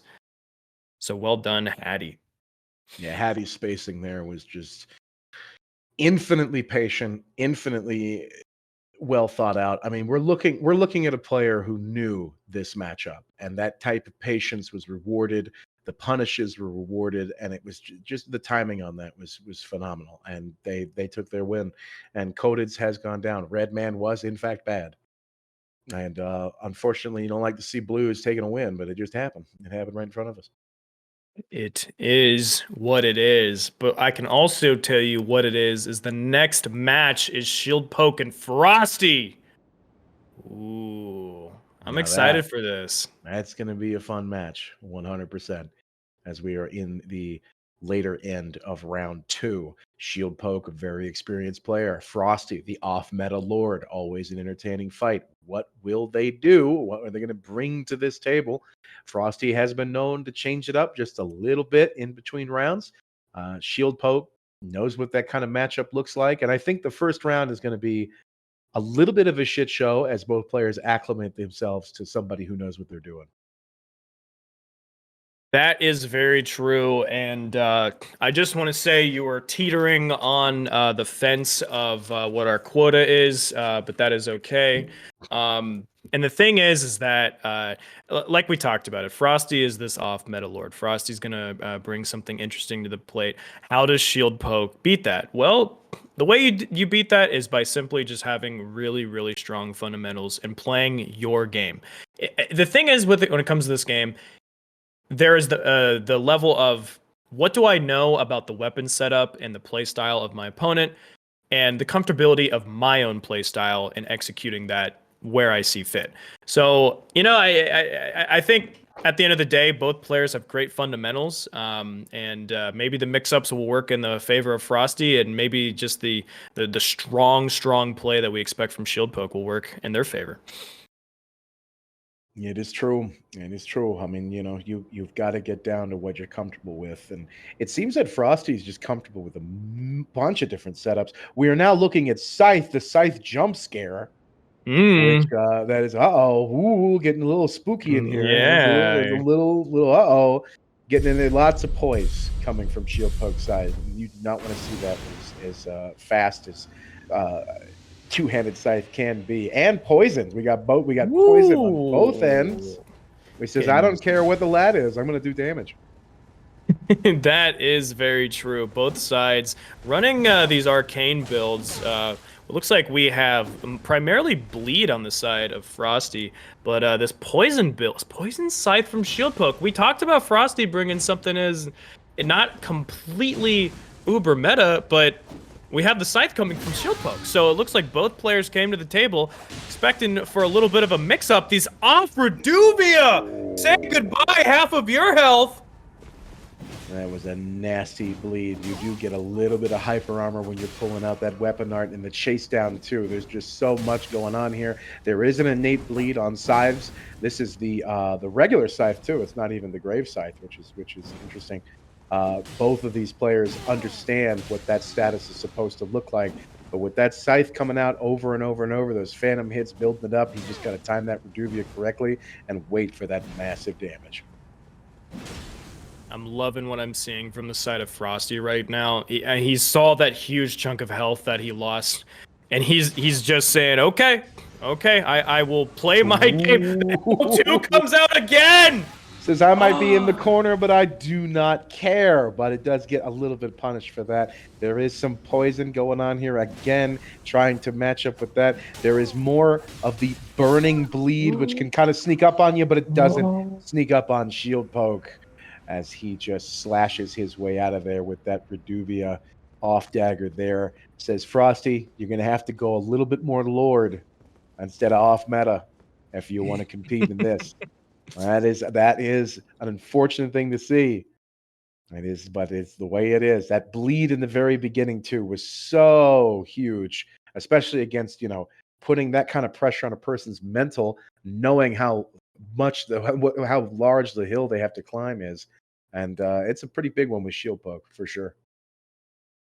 Yeah, I mean, what I liked seeing from Frosty is once he saw that huge damage deficit, he slowed down his gameplay. He said, "Okay, I know that you're bloodthirsty, you're hungry, and I'm gonna capitalize on that." And the L2 coming out of the Moog's weapon art, it's he just barely. I think if Shieldpoke and Frosty had traded places as far as character models went, that could have been very detrimental against Shieldpoke. But nonetheless, we have the second match coming up. Let's see if Frosty can pull it back or if Shieldpoke is going to take 2-0. Well, and I got to call out, too, even with the last match, that was a pretty brave thing on Shieldpoke's part to even go right back into that red. That is a timing that not a whole lot of people know, and Shieldpoke knew, I'm just going right back into it. I could be giving them too much credit. They might have just done that on accident, but that is a scary miss to be walking into, and they pulled that punish off correctly. Probably getting in Frosty's head just a little bit, like, I can't believe you aggressed on that. And we'll see how this round goes with that type of knowledge. Yeah, and it looks like Frosty is coming out on top in this first exchange, but that was, of course, I ate my words. That is brought back by Shieldpoke, but Frosty getting a little bit more. It's just a tit for tat here coming out from both players. Frosty is trying to get that crouching R1 punish on the attacks. And I really like seeing this build coming out of the side of Shieldpoke. I mean, the Poison Scythe is a very interesting one. You're going to have to play pretty strong. You don't have to rely too much on status buildup while it does have that innate bleed. I wonder if it is one where he's spec'd hard into that or hard into the damage. I would imagine that given how these health bars are going down, maybe it is something where it is more bloody focus. Of course, though, when you have the off Reduvia, that was what put the nail in the coffin for Frosty in first round. So let's see if that can happen again. Well, in a matchup like this, too, we have to remember the kind of poise damage that Scythe can do. I'm not staring at Scythe thinking that it is the best pick in the whole world, but it is definitely something that changes up the timing of what most of these comp players are used to. Not the greatest meta pick in the world, but if you land one hit, you can just keep going because you are always at an advantage on your poise versus the other guys. You can land that and say, you know what, I'm just going to keep R1ing and get it. It seems like that might be the plan at the moment with Shieldpoke, who is getting bolus after bolus off that distance. The fat man's got speed, playing Bowser in Smash Ultimate. He is just moving and grooving across this arena. Says, you will not be catching me with that Great Lance. That will not be happening. But Shieldpoke is now at the disadvantage, having been poisoned. Gets another bolus off. It goes unpunished. Lots of boluses going unpunished in this tournament today, which is both funny and vindicative. I mean, Shieldpoke is on the back foot right now. Frosty just needs one simple punish. And it looks like Frosty has just... Ooh, the chase down, the R1 into the jumping L1 with the off dagger. Well done, Frosty. It's 1-1. Hey, we said this was going to be a fun one, and a fun one it is. I mean, both players are really just putting their all into it as far as their creativity, and I'm really here for it. I'm loving to see that this off Reduvia pick has really come in clutch on the side of Shieldpoke, and then Frosty just having his very weird movement to play against. I mean, again, fundamentals on the side of Frosty just working out in his favor too. I wonder if we're gonna see more of the Moog weapon art come out on the side of Frosty for this round 3.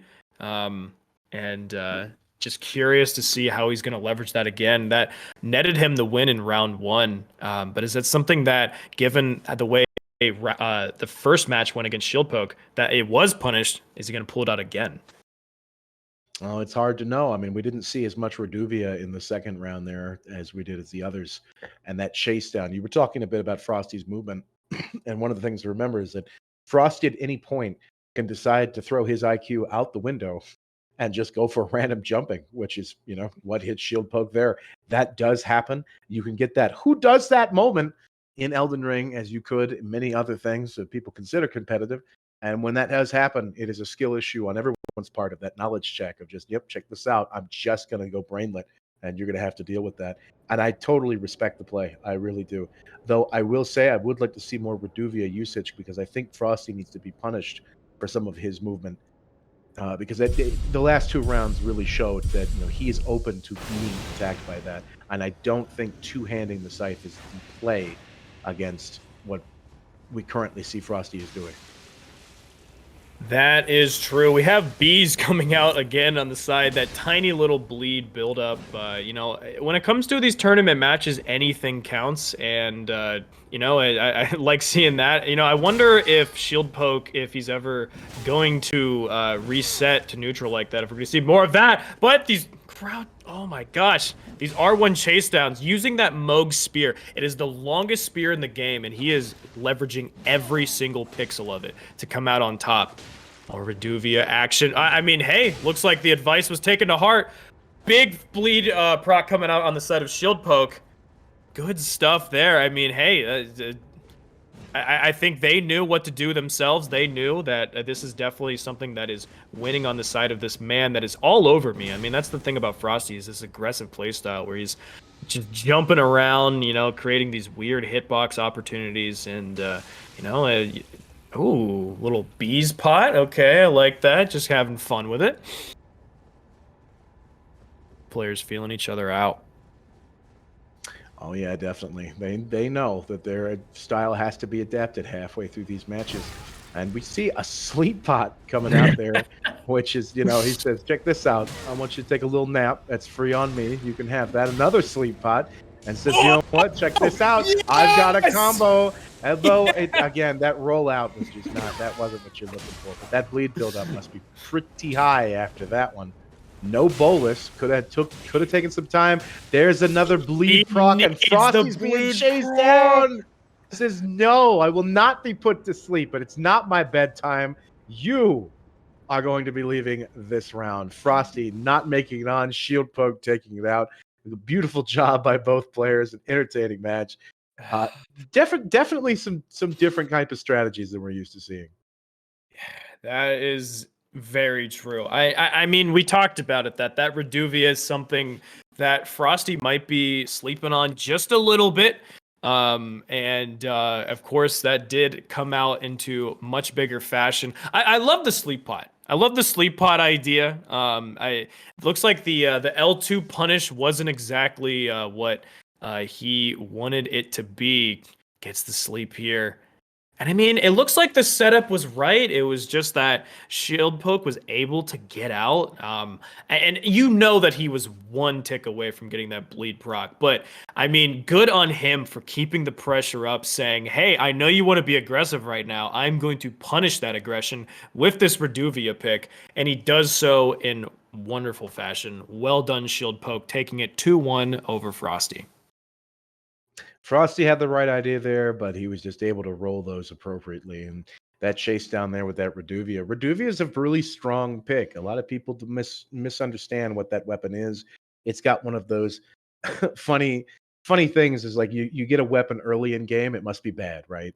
That's just how it is. You get a weapon art in the early game, must be bad, right? So stuff gets kind of slept on. We've seen 1,000 summons and their hosts using Reduvia, just tossing it out randomly. But and so everybody gets that kind of "there's Kevin" mentality type shit. But you don't have to worry about that when it comes to tournament players who are going to look at this very basic weapon and go, you know what? I'm going to see how far I can take this 100%. Yes. And we got that from there. Reduvia L1 do go burr indeed. Next match we have Sorry versus Floozutter. Sorry putting on an incredible performance against Rust, and Floozutter taking off the match against Sip 2-1. We will see today, truly, if Floos never lose. And Sorry with their very strong play. That's going to be a bit of an uphill battle, but there's whispers, there's murmurs of the Floos never lose, and we'll see how this one goes. Oh yes, moving into the bracket here. There's been, I mean, is there anybody in this list that surprised you in their position, or does this look pretty standard to you? Like this is that makes sense. Well, considering I don't know who hadidub is, I want to say congratulations to them for getting to semifinals. Of course, like you said earlier, we might just be looking stupid for not knowing their name. But if you do not know their name, you surely do now, seeing them in semifinals. But given all of the other people that we've seen, yeah, I mean, Inservin, very strong, first seed, Shieldpoke, second seed. Yeah, I will say hadidub, great stuff. But we do have an ad break coming up, so we will go to that.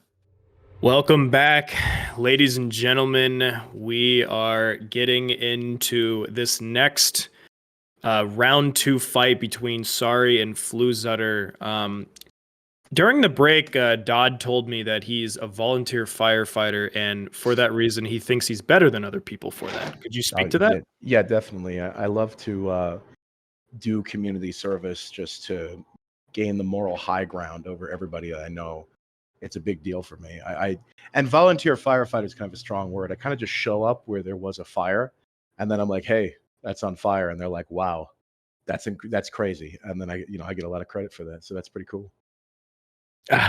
Truly a superhero without a cape, indeed. Well done on that.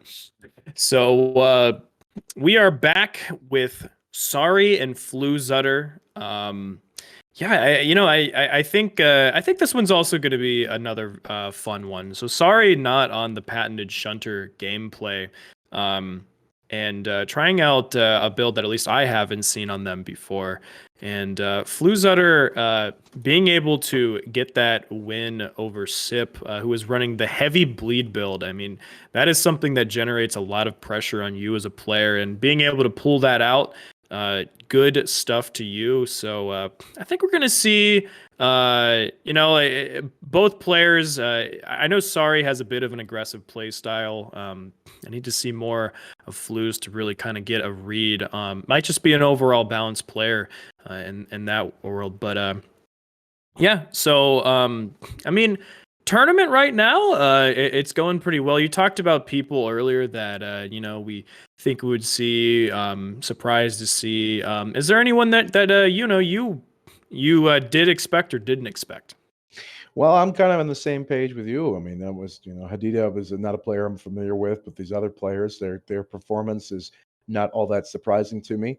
Whereas, not to say that the fights weren't good. Some of those are coming pretty close to the wire. You might take a stock, but how much did it take to get there? And a lot of these players are, you'd look at the challenge later and be like, oh no, that was a washout. But really, unless you're watching the tournament itself, you know how close to the wire some of those actually became. And that is definitely saying something about the strength of the competitors that are on the field today.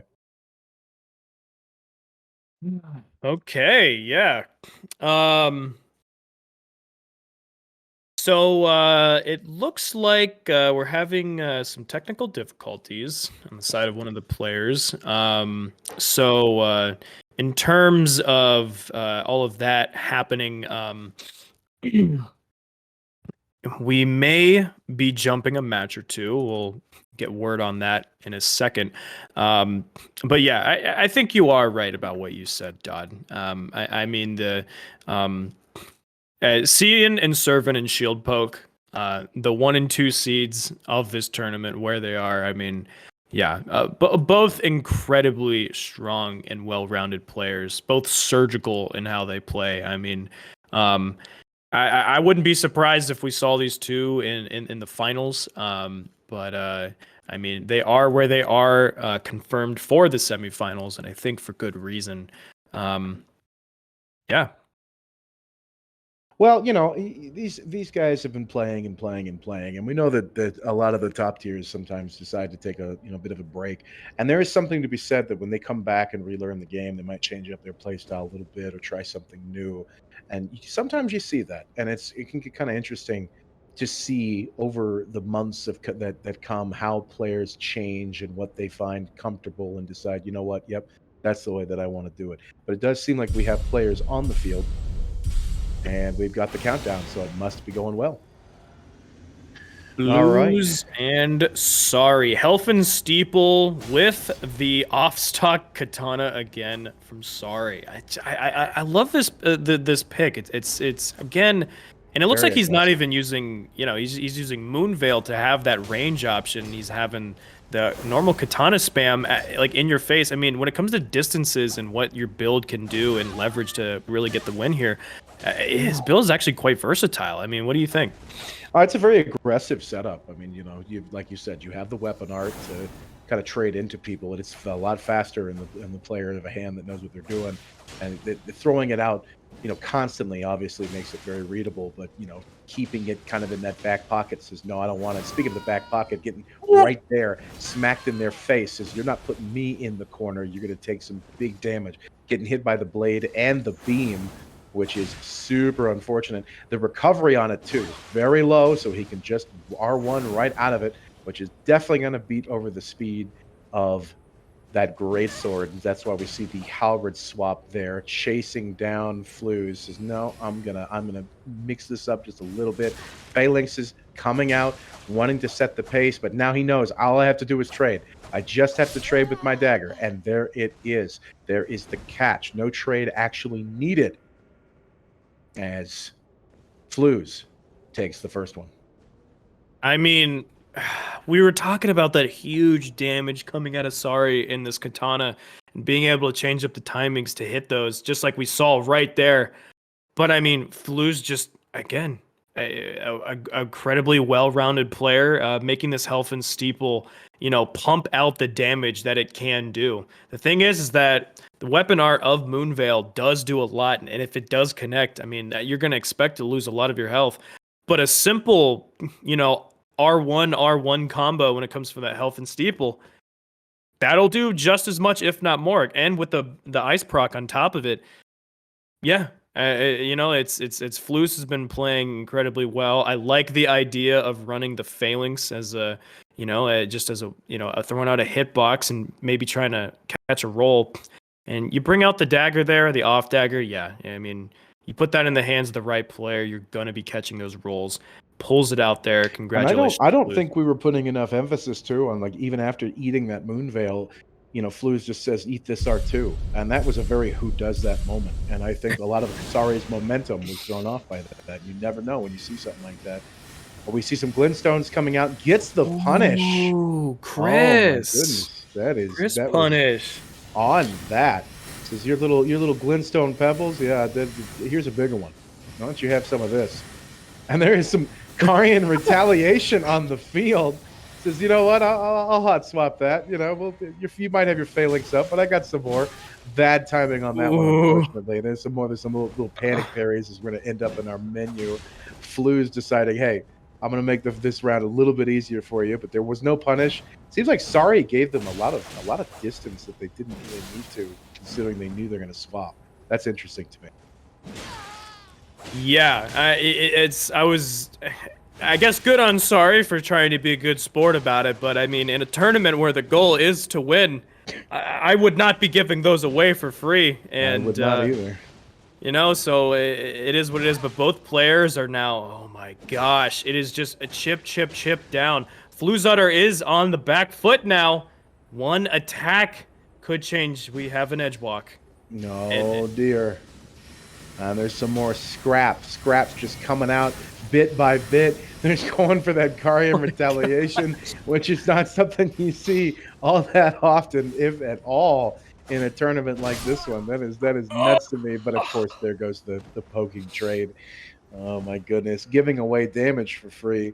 That trade is not that's not something you want to see. Definitely tax deductible. As we get the zoom in now, a little bit of the big brain play on Sari's part, wanting to show everybody where his brain waves are going. Yeah. I one thing I want to say is at the beginning of this match, the Glintstone Chris to punish the Glintstone Scraps at the very beginning. I mean, Flooz did walk away from that, the victor. But I mean, big ups to Sari in this middle ground play, just kind of the mid game here. Just again, playing the halberd the way you want it to be played, just getting those pokes, getting those chase downs. And then I kind of I don't know how I feel. I'm like kind of like mixed feelings on the Glintstone Scraps. And I'm even more mixed feelings on the carry and retaliation response to it. I like it. It is a solution and it did, kind of work, I think. Well, with the health advantage that you see there, it made sense that those scraps were coming out. I would have tried doing the same thing if I had that setup, and knowing that's just like, okay, well, I've got health advantage. Enjoy your bullet hell. You have fun with that. That's for you. The Carian retaliation, that was, hey, you know what? If it had landed, it would have been really funny. Wouldn't have killed, but it would have been really funny. That's true, and mental is a huge thing. But both players 1-1 coming out. Eternal Darkness. Eternal Darkness. Now that is a black hole that I guess one of the players is hoping that the other's IQ will get sucked into, and that you could take this for free. I'm not entirely sure that's the way that it's going to work out, but I could understand the idea that if we're just going to open up with all this, but it's the one, of course, match where the other person did not, so the Eternal Darkness went nowhere. It is a complete R1 off with these these weapons in the middle. Oh my god, that damage is not tax deductible. Both players are bashing their head against the wall and seeing who breaks through first. I love to see it.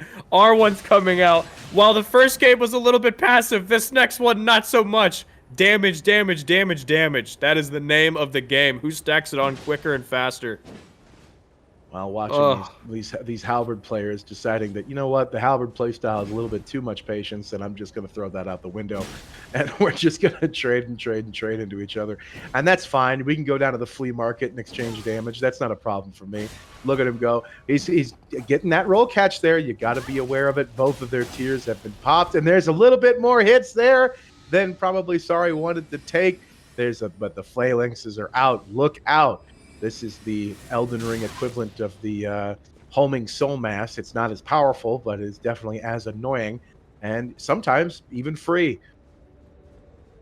Yeah, I mean, it's funny. Both players had the plan of putting on the phalanx there, but Flooz got theirs out first, and then Sari was punished for it. So right now, Sari is holding on to his phalanx for the right time, trying to get the perfect roll into R1 combo. Let's see if he lands it. He's waiting and waiting and waiting for the time to strike. He is a predator that is wounded hunting a gazelle. Let's see how this is. Well, it definitely requires a different type of movement, too, to accurately represent what it is that Phalanx can do. I was really sure that Flooz was going to land that on those chase downs, but it didn't happen. R1, it's even game. They're hurting. Here comes the Phalanx. Will the other pull it? No, didn't get caught in that trap. Was thinking about it. There's some Morse code happening there. They're switching over their rings. They're thinking about it. Both are on their feathers, and they know the next engagement is the winner of this round. Where are they going to go? Unfortunately, again, that movement requires with Phalanx. You don't get to punish that as easily as you thought. And I know it hurts. It's unfortunate, but Flooz does not indeed lose. What a nail biter of a game 3. It went from straight monkey mash all the way into let's get that perfect proper spacing that we need. I loved that. Impressive. That was an impressive space there. It was just not the chase that Sari was looking for, and it was over. It's unfortunate to see when you can see it in the person's mind, like, that's it. I'm done. I've pressed the button at the wrong time, and you can see that moment in Sari, though entertaining it is for us, we know it's devastating for somebody else. And I know this was a big upset for a few people who were really in Sari's corner. But at the same time, Flues never lose. I've heard that repeatedly from a lot of Dark Souls 3 people, and I'm ready to see it happen. Yes, and that, after this match against Flooz takes it going into semifinals against Shieldpoke. We have hadidub against Inservin and Shieldpoke versus Floozutter for these semifinals. I mean, if you look at all of the matches in round 2, the only player that took it 2-0 was Inservin versus Amir. Every other fight, CADBOT versus hadidub, 2-1. Shieldpoke versus Frosty, 2-1. Sorry versus Floozutter, 2-1. So the only player so far to have not dropped a game was Inservin. And I mean, we're going to see Inservin go up against Hattie. Will he drop his first game and possibly even his first set? I mean, Hattie, like we said, a player that has been proving time and time again that they are strong, they can run with the best of them. Let's see how they can go up against Inservin. We will have to see when we get there as the players are getting set up. Shout out again to the Seamless for its update that allows a lot of this to go faster. I know yesterday was pretty quick, but we've had a lot more close matches today that have kind of stretched this one out a little bit. Yeah, that is true. You do love to see it, I mean, when look, watching a player just completely steamroll is fun because you're like, look at that, that's my goat. But also watching a little bit of friction between the players and asking yourself, I don't know who's going to take this. Who is this going to be? That's a heck of a lot of fun as well. Like that, we saw that in the Sorry versus Floozutter match. I mean, there was multiple games between those two where it could have very much gone each way. And we've even seen that in basically every other match that was a close fight. I truly haven't really seen anyone that I thought was a big convincing winner. And so I think that speaks volumes to what these players, the time and effort that they've put in to kind of really jump up to that major skill level, and seeing everyone kind of in a similar pool where it could go any way. I mean, just good on to everyone and all the hard work that they're putting in. Flooz moves on. Flooz never lose. Semifinal match. Yeah, I mean, what are your thoughts on this next match? Do you think hadidub has what it takes to take on the all-powerful Inservin? Well, Inservin's hot-blooded today, as you were saying. They have just kind of swept through their rounds, and we'll see if we can see that again in the semifinals. And I'm not entirely sure if anyone is ever really ready to fight Inservin. He's so quick to adapt to whatever it is that you're doing that you have to watch out for. And I've fought him a number of times. He has embarrassed me on camera a few times. I've gotten some wins, and I have bragged about that at the end of time because I know that time is coming to an end when I know Inservins will eventually just get me again. So it won't really matter. They're getting closer and closer. This match has just started off again, and we're watching both players kind of space each other out. It's like, what are you doing? What's your setup? What's your game plan? At least for this round, because as we know, every time it changes over, somebody might just decide, you know what, this spacing thing, that's doo-doo. I don't want to do that, and I'm just gonna run right into you. We do see the fists coming out, and I don't entirely know if that's the play, but we will have to see. I've been watching Luber recently show us that fists aren't completely dead. So it looks like Inservin has also been worshiping at the same church, because we have a Cestus. And, hey, the health speaks for itself. Inservin is up. Looks like now that we're in the semifinals, it is a best of 5, ladies and gentlemen. So we can see some of these players give themselves more time to adapt to the other one. I mean, Inservin is down. hadidub, who we said might have a bit of an uphill battle, is playing really good, and look at that.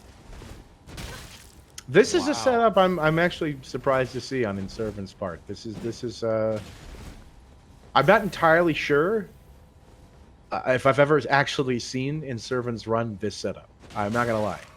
Maybe I haven't been paying attention, but this is one I've not seen, so I'm interested in where they go with it.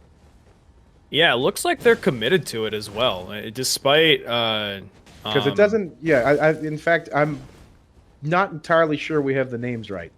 Yeah, I think it's backwards because I'm pretty sure Inservin is the red and hadidub is the blue. Yeah, I was maybe we're wrong in that, but I think that's the case. Yeah. Something a little messed up there because I've seen Inservins. I was like, did they switch builds? Is that what? Because I've seen Inservins run the fifth setup, who is now not down, but in fact has been up the entire time throwing those fists out. I mean, wow. Well done, Inservin. You know, it all it takes is a fire strike and the wrong roll, and I mean, it's just like Power Stance Straight Sword. So it's boom, half your health is gone. With a 2-piece combo, that is a lot of damage. I mean, good job on him for you know, sticking with these fists despite you know, maybe being down. But I really liked what Hattie did with this sword spear. I mean, it just looks like they're playing their game. They are just playing their game, and I mean, to come this close on Inservin, that's not the easiest task, as we were talking about earlier. I think Hattie might have what it's take to really solve this puzzle and you know, do what needs to be done to take these wins. This would be big wins coming out of Hattie, and you know, we love to see it. Oh, here we go, little off stock punches here and there. You know, I think that they're playing the setup exactly the way they need to. More King of the Hill gameplay coming out on the side of Hattie, and Inservin says, "I'm having none of it. I'm coming in with my fists and I'm firing away." Well, we know that Hattie's got the patience. And we need to know if Inservins can keep up with that patience and say, you know what, I'm going to wait you out as long as you're willing to wait me out. And there's some damage that's being done in those roll catches in a way that you just kind of, you know, as a halberd player, is a little bit upsetting because that's supposed to be your job. But again, we are looking at Sword Spear, and Sword Spear can handle something in its face a little bit better than Banished can. I don't know if it can handle fists, but it's definitely a better pick than Banished. At least in this matchup. Yeah, I mean, that's the second match in a row where this fire strike has just been catching Hattie off guard, and those big follow-up attacks. I mean, that thing is like a missile coming at your face if it connects, but a good running R2 coming out of the side of Hattie. Servant is down low as well. Servant also having his bubble tier still up. Hattie is going to have a bit of a challenge in the health department to make it work, but I mean, when you have both of your feather tiers out, anything can happen. You have those full defenses, but 10 health, that's big. Still in it. Man. Still in it indeed. Any throwable would be just the end of this. And Inservins is watching. He knows. He says, you know, I could still clip you with just a little bit, and there it is. That running catch. Fists are damn near impossible to get away from when they are just on you. You're going to take a little bit of damage. They are excellent in finishing it out 100%. And Inservins knows that. Inservins, before his traitorous walk over to PC, was a big fan of fighting Mark Sovo, who was one of the best fist players that I had seen and still have seen in a long time. And Inservins knows I'm going to use a little bit of that practice to show you guys what I learned. I really like that Inservin is he's pulling out new weapons. To my understanding, he hasn't done fist up until this point, but it seems like he looked at the setup that Hattie had and said, all right, I think my fist can play with that. I've fought this setup enough. I think the fists are the counter, and I mean, looks like they are. Like he might take this 3-0. Is Inservin going to go undefeated in this tournament? We're about to see. Maybe Hattie can change that right here. See what they do. Well, I'm screwing up Mark's name, and that's okay because, you know, I'm barely here as it is. So we can just enjoy that, John, and call it a day. Inservin's coming back in using some of Mark's tech, and I'll just go with that. I not have to care, as these both players are still spacing each other out a little bit. I mean, hadidub knows that the patience game is going to work out here, but Fists are weird. Sometimes fists can be spaced out, and depending on their aggression. And sometimes they can just say, I don't even care. I'll just wait. I will just wait for you because I can guarantee myself damage, and I will continually walk around that attack almost far enough in the corner for that damage. Yeah, I mean, right now with the way it's going for hadidub, you're under 1,000 health to Inservin, who's almost at full.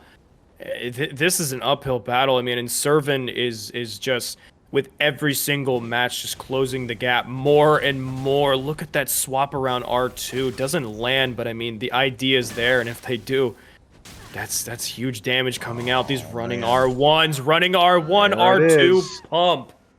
Now that looked like a patch that we were a little bit more familiar with right there. That was an aggressive one. That was it. That catch right there, that was textbook. That was the fundies, just there in their face. And that's the power of the fist sometimes, and it just throws you off. Fist players too can play completely different from one another and just really trip you up. And I think we saw that here. That is true. And Servin really is having fundies with his fundies, and like you could see it right there. No games dropped yet. Is this man gonna pull it off? We have yet to see, because what we are gonna see next is Shieldpoke and Floozutter, and will the winner of that game take it? Floozutter and Shieldpoke. I mean, Flooz has been looking good. The thing with when it comes to tournament play is that clutchness is something that matters. And what I like that I've been seeing from Flooz is that nerves doesn't seem like it's been getting to them. It doesn't seem like, even when they're on the back foot, they always find a way to keep fighting on. And I mean, yeah, like. Well, I gotta tell you, if it goes wrong now, you could just blame it on commentator's curse. 100%.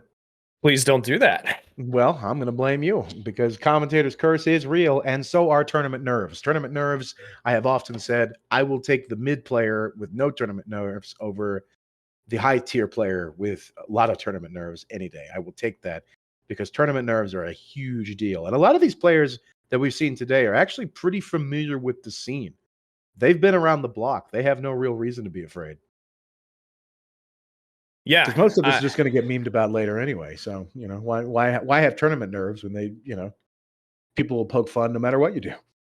That is very true. What you say there. But I think looking at both of these players, both decorated fighters, I mean, yeah, I think both have the potential to rise to the occasion and get done what is needed done. Flooz has been sticking to the play style of Halberd and Helfen Steeple, and that build has been working out well for them.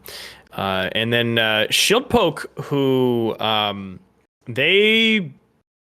kind of like Inservin. I mean, the only thing, look, you fight against Omastar in round 1, and there were some close fights there. Omastar was kind of putting the puzzle together, doesn't quite get it. And then you take Frosty, who is a very, very strong player with a lot of weird mix-ups. I mean, Shieldpokes looks like they're kind of ready for anything that you throw at them. So even if Flooz were to kind of maybe do a bit of a weapon swap up, I think Shield would they're playing hot, they're ready for it. And I think with someone like Flooz, who has been using the same build, if I'm not mistaken, throughout every single round now, that will also give Shieldpoke some time to kind of lab with it, warm up, practice against it, and be ready for it. So, I mean, it looks, for me, just from looking at the play of both players, I couldn't tell you which way this is going to go. They're both looking great, and they're both looking strong right now. Well, that happens towards the end game of a patch, when you know what everybody's capable of doing, what they're comfortable of doing. You hit that skill ceiling, and you look at both players, and if one of them's having a good day, they're taking it. The other one's having a good day, they're taking it. They're both at that level, and I think we're gonna see that today. That is right, Dodd. I hope both players bought hand warmers and put on their sweatbands, because it's going to be a match. Like we're seeing in chat right now, this match is going to be a banger, I think. I'm really excited. I also just want to give a shout out to Inservin. I mean, like we said, haven't dropped a match all the way to the finals. I mean, you know, hot-blooded, 100%. Yeah, he's on fire, and maybe the winner of these matches can, decide who is more hot-blooded. We do have an ad coming up, so you will get Shieldpoke and Floozutter.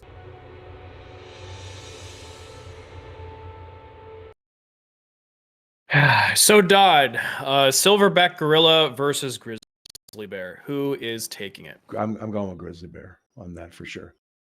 More of an analytical pick. I mean, you know, it's gorillas hardly even want to fight each other, you know, but bears will just go at it. That is true. I think I don't trust bears either. I can't read them. They're not dogs. They're not cats. Can't read. What is that? I don't know. I don't trust them. You know what I do trust is the integrity of this next match. Floozutter and Shieldpoke. Let's go. Ooh, this one's gonna be a banger, ladies and gentlemen. It looks like we have a Shunter and Dagger on the side of Shieldpoke and a Sacred Blade jump attack call out with an Earthsteel Dagger. Is that what I see? I don't know. I couldn't see it from the window of my porch. That is true. Okay, well, we have a two-handed dagger versus a shunter. So that is Flooz never lose, but given the weapon matchup, it looks like they ain't going. I don't even know what I am stun locked by this pick. I mean, this is great. I'd love to see this work. I mean, Flooz is winning these trades. Like I was kind of memeing on it, but Flooz is not losing these trades. It's the dagger pick against Shunter. It just gets in your head. You know, you get that damage out. I mean, at these levels we're talking, when you get to plus 25, at meta level, anything can really do damage. It just kind of comes down to how fast it is and how good it is at roll catching. You know, does it have a vortex or not? But Dagger doesn't care. Dagger just says, check this out. Sacred Blade, definitely balanced, definitely well thought out math. That's something that makes the Dagger... Huh? Oh, dear. What? Now, that's not something you see even in Invasions. It's so bad. Now, I wasn't going to sit here and act like daggers were bad, but that right there, I don't know about the Flame Surge, and that's what I'm calling it. I don't care what this game calls it. It's Flame Surge, and I don't use it, and if I don't use it, it must be real bad, because I like using bad things, and it's just that much. But a little bit of the mind game being thrown out there. There it is, the Dagger versus Shunter. We saw it yesterday, and we're seeing a little bit of a mirror of it today. And there's the backstab. My gosh! Shieldpoke is down. I was half expecting a point down there. I'm not going to lie. I was kind of expecting that. Didn't happen. But I was kind of expecting it. Flooz might not lose. I mean, they just took out the Earthsteel Dagger versus a Shunter, and it worked. And here's the thing. I talked about before this match, I was like, looks like Flooz kind of taking the same build and, just rocking it all the way through bracket. Two-handed Dagger was not on my bingo card of what I was going to pick to be a potential setup. And not only that, two backstabs. Well, two backstabs. The fishes have come out, and they have decided, you know what, that back looking spicy, and I'm going to go after it. And those daggers coming out again. You know, this game is about damage and speed, and because daggers can put it out when they're sacred bladed, there's no reason to not get into it. That's something kind of fun. We've got some coping and seething in chat. We've got some cheers and hooping and hollering in chat. It's just a humdinger of a match, and we got to look at these two squaring off the giant super spear serpent killer crazy blade that wants to be the storm ruler against some pocket knife some guy bought at the flea market. We'll see how it goes. A humdinger indeed. I am expecting this second match to go, but now that Shieldpoke knows what the game plan is, are they going to be ready for it? Look at this aggression. I just look at that vortex. Just here's the thing: we have to ask ourselves a very important question. Does Flooz care? We don't know. Well, and we know that Shunter doesn't actually have the greatest tracking in the world, which is why a setup like this can actually work against it. But that that vortex is still a vortex for a reason, and you have to respect its damage, just like Shieldpoke is going to have to respect that he's going to get chipped out over and over and over again against the piddly little pocket knife, while he is, trying to look epic and cool with his giant weapon, and it's just not working. The tracking on these weapons is the only reason that this will work. And of course, the slowness of it is what allows those backstabs to come in. The Dark Souls 3 is being played by one of these players, and Elden Ring by the other. We will see what happens. That is true indeed. I wonder what this is going to do to the mental of Shieldpoke. If Shieldpoke loses another match to a dagger, which is a weapon class type that seemingly should not really win fights ever. But or at least not two-handing them, and at competitive play. But I mean, Flooz is just proving that they got that dog in them, and it doesn't matter. I wonder if they're using the rat face to really show that today. If that's kind of what the symbolism there. I'm liking that. But a stuff coming out from the side of Shieldpoke. Shieldpoke is definitely choosing their attacks more wisely this time around, so they don't get their backstabbed again. Oh man, getting caught, but it doesn't seem to matter. There's more of that trade. There it is. Look how much damage that the pocket knife is able to pull out there. Definitely got a good deal. Probably got that about $8. That was nice on them. I hope it has an eagle insignia, but the eagle is crying now as Flooz goes down from the regular vortex. Yeah, I like lost montage there for a moment there.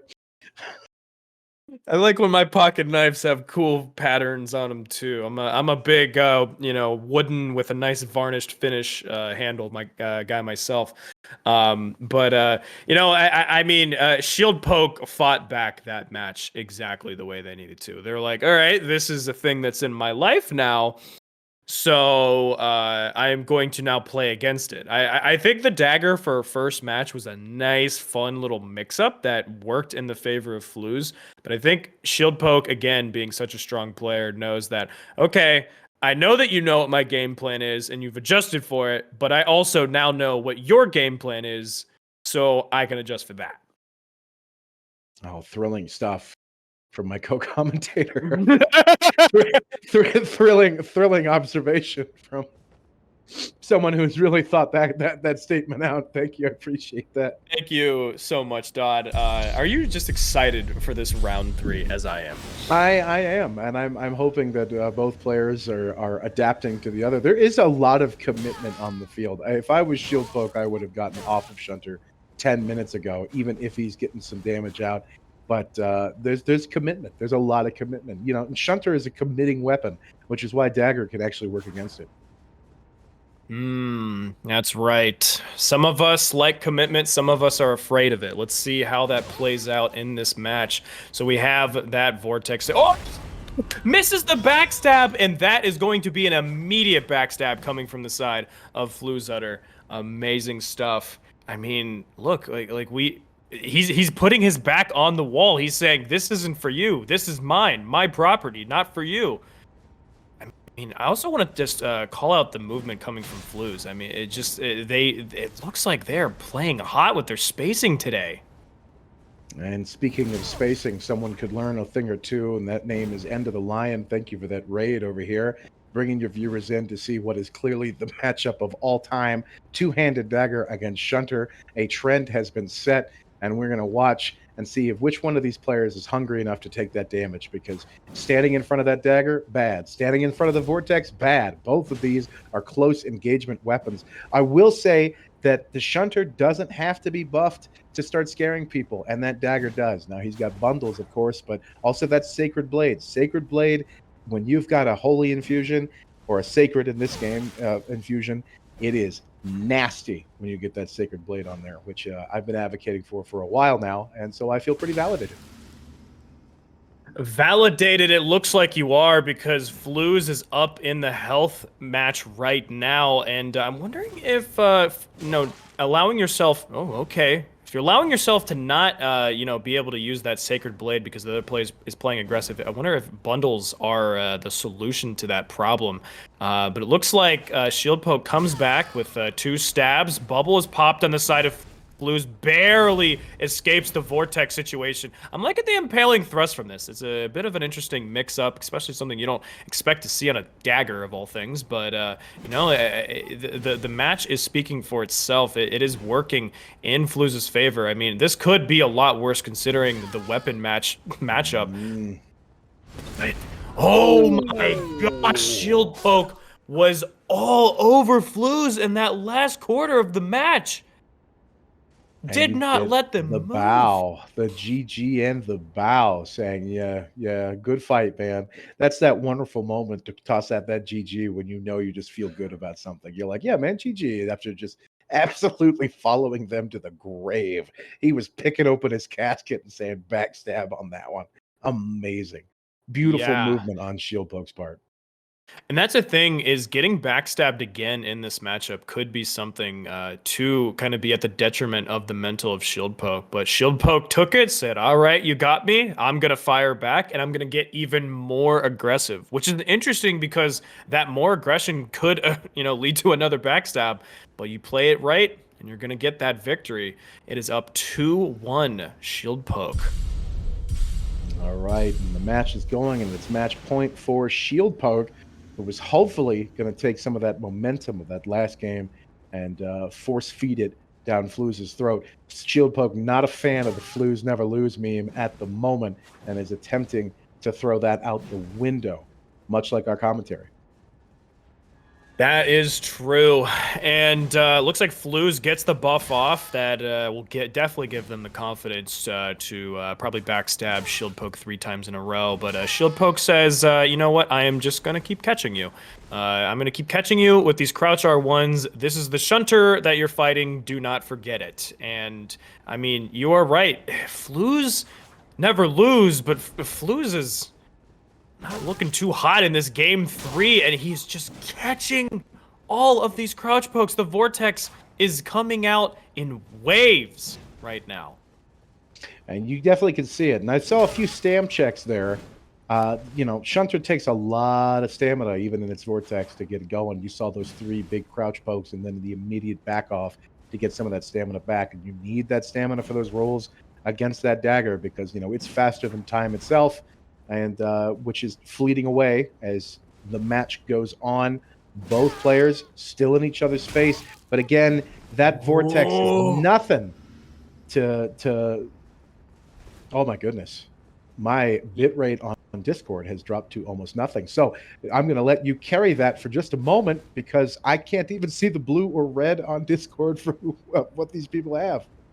That is perfectly okay. I can tell you right now, Dodd, that Floozutter is potentially 1 poke away from death, and Shieldpoke is max health. I mean, both players are it's gonna be an uphill battle if Flooz takes this. I will say that. But we have seen miracles happen, but they're not gonna happen if you're gonna be taking that hit.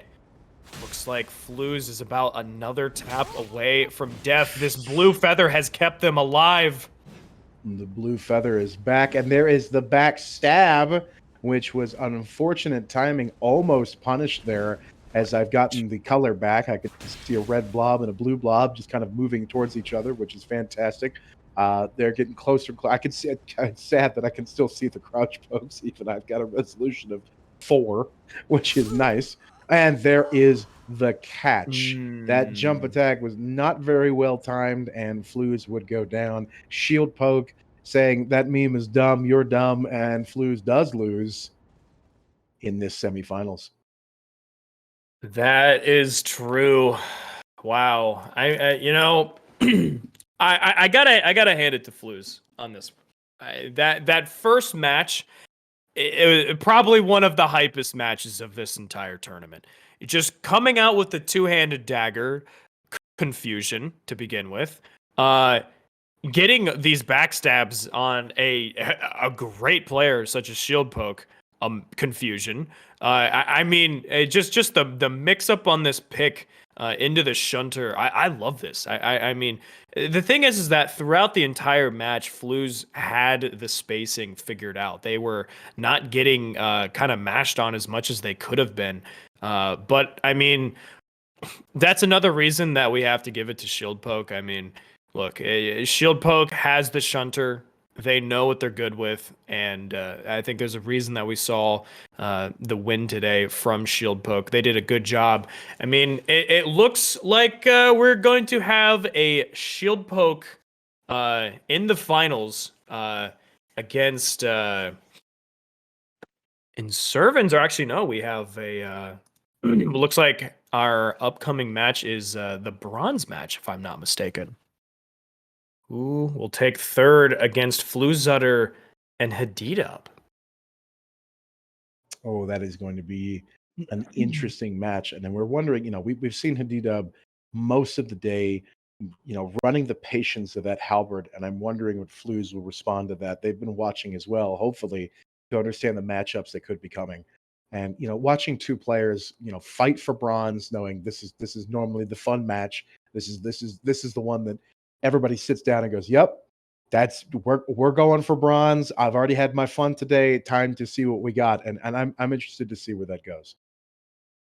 Yeah. I mean, both of these players, Flooz and hadidub, have knocked out by as two of some of the strongest players in the league.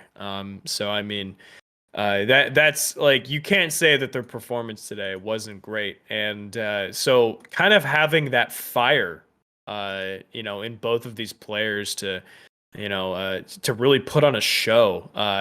I'm excited to see this. I think hadidub is they have shown today that they can run with the best of them. Flooz, coming close to knocking out Shieldpoke. The third match, I think Shieldpoke adapted the way that they needed to. But taking the first match, the second match, coming close to it, it's. Flooz was almost there. I think you let it go to a game 9, and it could have been a very even on both sides. I would not say a stomp out from anyone for sure. Woulda, shoulda, coulda. As we are moving on slowly but surely into the next match, these players are actually, everybody's taking it seriously. Everybody is trying to be at their A game, but nobody today has come close to the A game of Inservin, who's running up to finals. And now, before we get to that bronze match, I'm wondering what's behind Shieldpoke's brain. What's going on in there? Thinking, oh man, this guy's just been on an absolute tear today, and it's that would get to me. I would get some tournament nerves over there watching a guy just kind of just fly into it. That would get to me. That is true, but every match is a new match. I wonder if Inservin is going to pull out the fist weapons again. We saw that pulled out in the fight against hadidub, and we saw different weapon sets come out against Sir Mustache and Amir. So I wonder if Inservin is going to have something cooked up for Shieldpoke. But before we get to that, we have first to 4 of Floozutter versus hadidub. All right, and the match is starting. The bolt has come down. Both players flasking up, which is, of course, they're going to be thinking about that in the next match. Do I have a punish? Do I have a pot? Do I have something for that? And of course, we see Battle Standard coming out, which the standard there has the most range of any halberd in the game. And though it does not have a weapon art, so your options are pretty much just limited to its normal moveset. Then again, that's pretty much how halberd plays in general, so not much of a big loss there. Against the Sword Spear, that's going to be an interesting matchup considering the differences in those movesets. I'm a big fan, actually, of the weapons that have the more vertical ones, since everybody loves to jump after they get hit, but other people don't seem to agree, and they've been enjoying these different picks, especially with that range. And if you're going to be spacing everybody out, the standard's the way for you. I mean, it's got the range. Yeah, looks like it just seems like a normal strength build coming out of Floozutter, which is interesting compared to how the last match went. So I like that Floozutter is, you know, they're getting they're getting creative with their approaches, and I like this. You know, sometimes when you get creative, you can get a little too creative, and maybe you just want to go back to basics. I mean, a nice little strength build with what looks like this Chinkata dagger offhand with that commander standard. I mean, and of course, Hanadub or Hadidub as they have stuck with the same game plan from start to finish, and they are here to play it and it only. You know, play reactive, wait for the other person to make a mistake, hold the neutral ground, which is I think is a funny way of going about it. But I mean, Floozutter is one poke away from finishing this, and they do. Goes. Right there. Well, you said before about, you know, getting creative versus a classic setup. Well, there was some classic catches there. Most of us have been familiar with that. Even with the halberd play between the two players, that was, you know, pretty standard halberd work on both sides. They're just, you know, I'm going for what I know will catch and how I feel about it.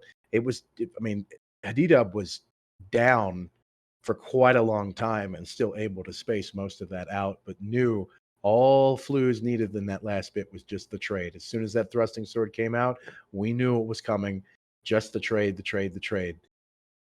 So it happens. That's the way it is. But we'll see in the next if either one of these guys wants to update their movement as they feel each other out. Halberd on halberd can always be weird.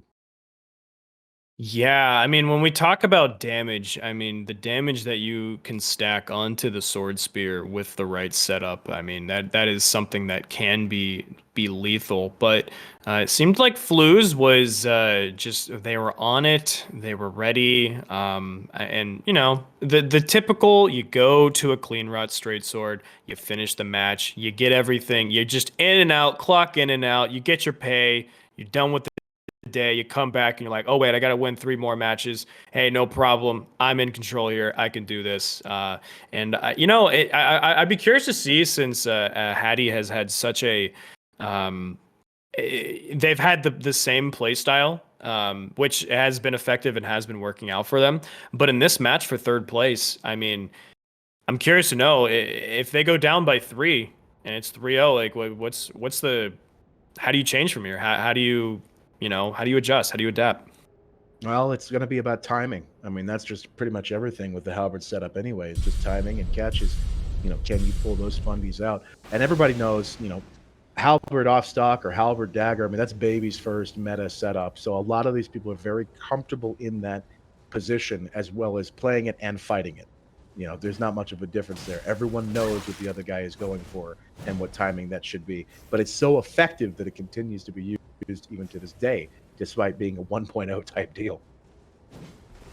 Yes, and you know, I again, it looks like Flues, when you say that this matchup really just comes down to timing, they have it. I mean, they have it figured out. Like right now, it seems like Flues is in the head of Hattie, but and that is until Hattie comes in and takes off a bit of the chips of their own. I think the thing is that when it comes to the off stock, that was something that netted Hattie some wins in their previous matches. So just kind of having a match, it seemed like they had a match that was dedicated just to the halberd and a match that was dedicated just to the stock. Like it was like a 90-10 split in either way. So I think that kind of that mix up is a nice little thing where if somebody feels like they have a beat on you, they have a read, that you can mix things up and kind of get back into their head. Well, considering how long the actual standard is, you know, in comparison to the other halberds, you know, that's got to be definitely in Hadid's background. No, you know, we've seen some pretty standard catches, and I think a lot of that has to do with the fact that he knows deep down that thing is longer than mine, and all he's got to do is just chip me out. You can't really walk space it. It's just long enough to confuse you. And there's been a few hits where you can see the player would go, really? After being hit by that. And there is another one. Flu is taking another point, and that is showing off that standard. Who needs weapon arts? Who cares? No one needs any of that. You just run, you poke, you laugh, and move on with your life. Yeah, you do truly live, laugh, and laugh when you play the halberd off stock. So I think you are 100% right there. It looks like Flooz is just enjoying themselves. They're coming out here and they're saying, "Hey, I have the spacing data. I have everything else that I need. I can take this on raw skill alone." Now that Hattie is down two to Flooz, okay? I mean, we're back. We're back for a game three, and it looks like gonna stick to the game plan. You know, it could be one of those things where once you figure out someone's playstyle enough, you could just, you could start adapting there. Who's to say that it can go one way or another, right? Well, I mean, with any halberd setup, that's the way it is. But there is a changeover. Flooz has said you guys talked about the standard too much, so I'm switching over to banished, which could be a sandbag, could be an actual play, or maybe they said something about whether. And there's the changeover. Whoopsie daisy. did Flooz decide? No, that was a joke. I made a joke there, and I'm switching back. That was that. I'm listening to commentary. Never fight with commentators on comms. Never do that. People make that mistake a lot. But it seems like it was slightly beneficial in Flooz's case to remember which actual halberd they wanted to be using. Yeah, I mean, if you look at the damage output coming from both sides, you'll see that the dagger actually winning the trades against the stock. I think that's something that's very interesting about this strength dagger. That's something that you can actually pump out mean amounts of damage with it, and that is a fire strike magic banished knight halberd. And and if you had told me a few years ago that that was the kind of thing that was going to come out of your mouth about Elden Ring, I probably wouldn't have picked this up. But there it is. That is what we're looking at. Seeing a bunch of different colors, the technicolored rainbow all over this match, as the blue is getting closer to red, and thinking, you know what, I could hot swap, go back and scare you up with that standard. But it does seem, out of the comfort level of the two of them, that Flooz is just a little bit more comfortable with the halberd setup, especially with the off dagger. And there's the finish right there. It has been a difficult ride for hadidub against Floozutter here, who is really interested in that bronze medal. yeah, Flooz, like I said, just clocking in for the day, clocking out. Like they are putting on a clinic right now. I mean, but here's the thing: is hadidub has, in every single match, it looks like they've learned something new, and they've kind of tackled the situation in a different way. And yeah, they've just begun to start to figure things out just a little bit. But is it too little, too late? I mean, a reverse sweep is never off the table, but I think with the way that Flooz is playing, that's going to be a rough road to drive on.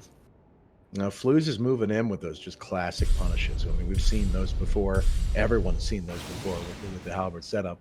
And both players, again, nobody's really punishing the immediate flask because everybody wants it real quick. But we're seeing over the thrusting sword changeover, which given their poise is still pretty damn dangerous. And man, those bundles, they just don't last a whole lot of time. You only have a very, very short period of time to call it a lightsaber and get that damage in, which is actually pretty extensive considering how quick it is. Yeah, I mean, Flooz is up by 3 right now. They're feeling comfortable. They're going for the weapon swap. I mean, just poke. The pokey lightsaber, as you said. Look at that. I mean, just strafing everything with almost near perfection. Flooz is. I don't think I've ever watched them play more comfortably. They're looking very good right now, and I think it's just going to be one of those things where it's a typical thrusting sword game plan where it's just death by 1,000 cuts, and that's coming out here. Just poke, another one. Looks like it might be curtains. Absolute pincushion that hadidub is just facing right now. As you said, there is a comfort level here that I guess that's that nasty curse of losing your tournament nerves at the end of the tournament. But at least you could take a bronze home and put that up somewhere, because there it is. That is, I believe that is it, unless I'm reading the card wrong. No, I am not. And Flooz is taking a straight wind bronze with a incredible comfort level, classic catches, and beautiful fundies play. That is true. Congratulations to Floozutter for taking the third place bronze match here. And now, ladies and gentlemen, after this, we are going to have the final match of the day. And we have Shieldpoke and Inservin Dragon. And Inservin is just hot-blooded, and Shieldpoke, we know, is a very, very strong player. We'll have to see how they get up, because that is going to be impressive. True, that is. Well, I mean, just look at this. Floo's taking it in surgical fashion. Congratulations to Flooz. And also congratulations to hadidub for, getting this far as well. That is no easy achievement to get. So we're going to go to an ad break, and we'll see you after that.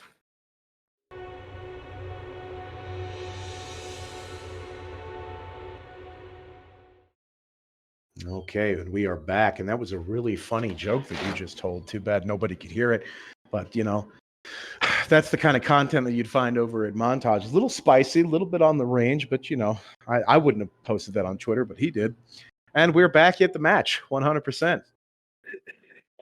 Hey, I stand by what I said, Dodd. It's sometimes... And that's problematic, and I will cancel you later.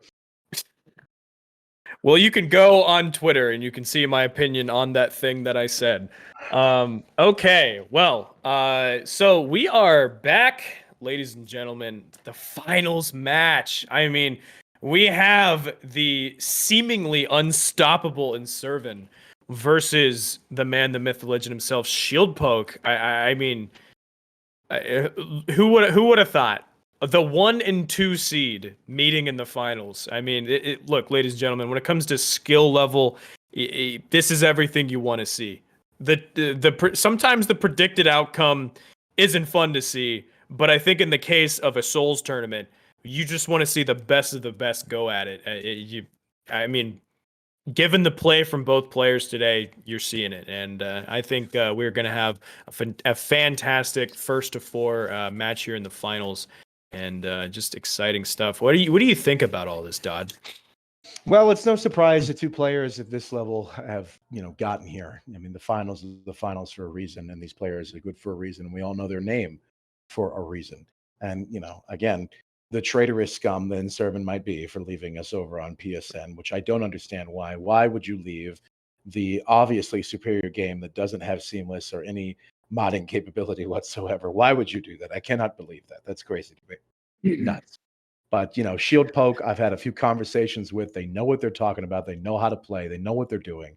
And we've seen that reflected through these rounds. But again, Inservin's, his blood is just hot. And it's just been running through these rounds like some euphemism that has a swear word in it, which I'm not going to use, but other stuff that you can say, yeah, that sounds right. That's a good analogy. I'll use that instead. But Inservin's hot-blooded, hot to trot, and just going. And I'm kind of interested in seeing what kind of setup he wants to bring to finals, because we do know he's known for that coded. We do know. And those coded, they make you the villain. He is noted for the coded. But the thing is that if you can win by not using the thing you're known for, I think that is just another testament to skill. And when it comes to these tournaments, here's the thing. We're all here to win. We want to see, we obviously you don't want to lose. That's why you don't come to the tournament. But the thing is that if you can win with the thing you're not known for, that's glory. And what's more important, the win or the glory? It looks like Inservin right now on the right side with a thrusting sword to the clean rot. It's going to be a bit of both, I would say. But if that's being matched by PSGS on the side of Shieldpoke, notably, arguably the strongest setup in the entire game, it's going to be an uphill battle for Inservin. But I mean, both players, it seems that they have brought out your typical standard meta setups. These are the best that the game has to offer, because it looks like both players want that win so badly. You can get some glory from winning, and there is something to be said about PSGS resting on its laurels. As these updates are coming out, everyone knows how good or strong PSGS actually is. But running against the setup like what Inservins is using right now, it's still very scary. The Sacred Blade actually punishing the Phalanx, which is always just a wonder to see. Look at that spacing. Who has the bravery to actually try to walk space or run space a PSGS, and it's in service. He was punished a little bit for it, maybe got a little cocky over the actual health lead that he had, but we're watching it. We're watching it happen. Ooh, the classic PSGS moment there as they move into the corner, and Servants has got to take his hot-blooded self out of that corner because Baby doesn't want to be there. Yeah, I can see it right now. And Shieldpoke did not come to mess around with these crouch L1s on this PSGS. I mean, he is up. He has such a big advantage over Inservin right now. He has the Crimson Bubble still going. He has the JL1, which Inservin is going to eat. Oh my gosh, Inservin's going to... I don't want to jinx it, but it's not looking good for the undefeated tournament. Oh dear, the hot-blooded streak. Is it going down? And both players know they're at the trade. And Shieldpoke Shieldpoke really risked that because, man, Inservins was just putting out that damage. What a risky play that actually was that paid off for Shieldpoke. Inservins not so hot-blooded now. He said, let me cool you off a little bit. Pull this one out on you. Impressive. Very impressive from Shieldpoke. A calculated move. I would have been much worse at the math on that and continued to just kind of trade out with that PSGS. And he said, no, check this out. I'll pull out Thrust Sword, do the exact same thing. Your Sacred Blade doesn't scare me, even though it should, because as you just saw there, that damage is insane when it's buffed up that way. Yeah, I mean, you see on the side of Inservin, both the talismans that reward consecutive hits. I mean... The man was one hit away and said, you know what? Why don't I just press the R1 button? Have you ever heard of it? And it almost worked out for him by simply just fighting. It did. I mean, that's of course, poise coming into it. It's a calculated thing. Shieldpoke knew what they were doing, but I don't think even Shieldpoke thought that damage was going to come out like that. Because I'm telling you, that Sacred Blade buff is something that people need to be aware of. It hurts. It hurts real bad. But it seems as though Inservin's not really changing it up, deciding I'm gonna continue on with this, and Shieldpoke doing the same. That is true. This second match is underway. Flasks are out. We have the Sacred Blade buff. Oh, I thought it clipped. Shieldpoke didn't. Shieldpoke gets the Phalanx off. And it looks like both players are getting ready to find their first in. I bet you, okay. So we have Shieldpoke just kind of running away from Inservin. Inservin chasing him down. They're playing a game of tag. And once the first tag is out, it is on. Both players. Okay, Inservin getting the first attack. And we have Shieldpoke ready. He's in his goblin stepping mode. He is ready to go. Wants to get a lot of these crouching L1s. Inservin, though, I mean, again, as we saw in that last match, if you just let it go unchecked, R1, R1, R1, and boom, you could be dead. But keeping the range at his advantage, we have Shieldpoke that is absolutely tearing into Inservin with this Vortex on the crouching L1. Overconfidence is a slow and insidious killer, as we all know. And I'm sure Inservin came into here, hearing his compliments, hearing about his hot blood and how well he was doing. And Shieldpoke was obviously not intimidated by that in the least, and has decided I'm gonna drop some ice on this, and has been doing so quite well. Though those trades are not entirely in Shieldpoke's favor at that last bit there. There was some spacing out, but Sacred Blade has a lot more recovery than people think. It is a great buff. Oh, but you can't get away from that one. You can roll spam all you want, but if it ain't Bloodhound Step, you ain't getting out of it. And that, of course, is banned in the tournament like this, or at least I hope it is. But each player is spacing themselves down, looking over what they're supposed to do, and that's just the pressure from both parties, and getting in a little lick there. Oh man, that is that you got to watch out for that one. As Inservin says, no, I'm gonna slow it down. Don't you put me in the corner. And he went to the corner indeed. Oh, it's any man's game right now from both these players.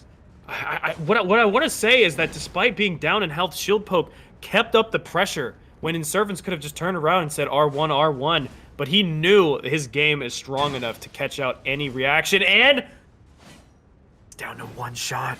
It's down right now. Shieldpoke has brought it back. Oh boy, they've got their talisman swaps. Both are on the regen. They're both watching each other, thinking about it. They know this is it. This is that moment of who's poise, who's gimmick, who's going to go out. We've got Phalanx, which is only just there to break the poise, and there's a little bit there. A full connection of Phalanx onto Inservin, which is just unfortunate. I don't think Inservin expected all of those to land, and they just did. That was wonderful movement because, again, Phalanx is the equivalent of homing Soul Mass, and it's all down to a player's ability to time that correctly and to move without firing them off prematurely. Yeah, I mean, when we were looking at that match, if you were to tell me that Phalanx Glint Blade was going to be what finished that, I would have been like, you're crazy. But we did just see it. And big shout out to Shieldpoke. I mean, oh my gosh.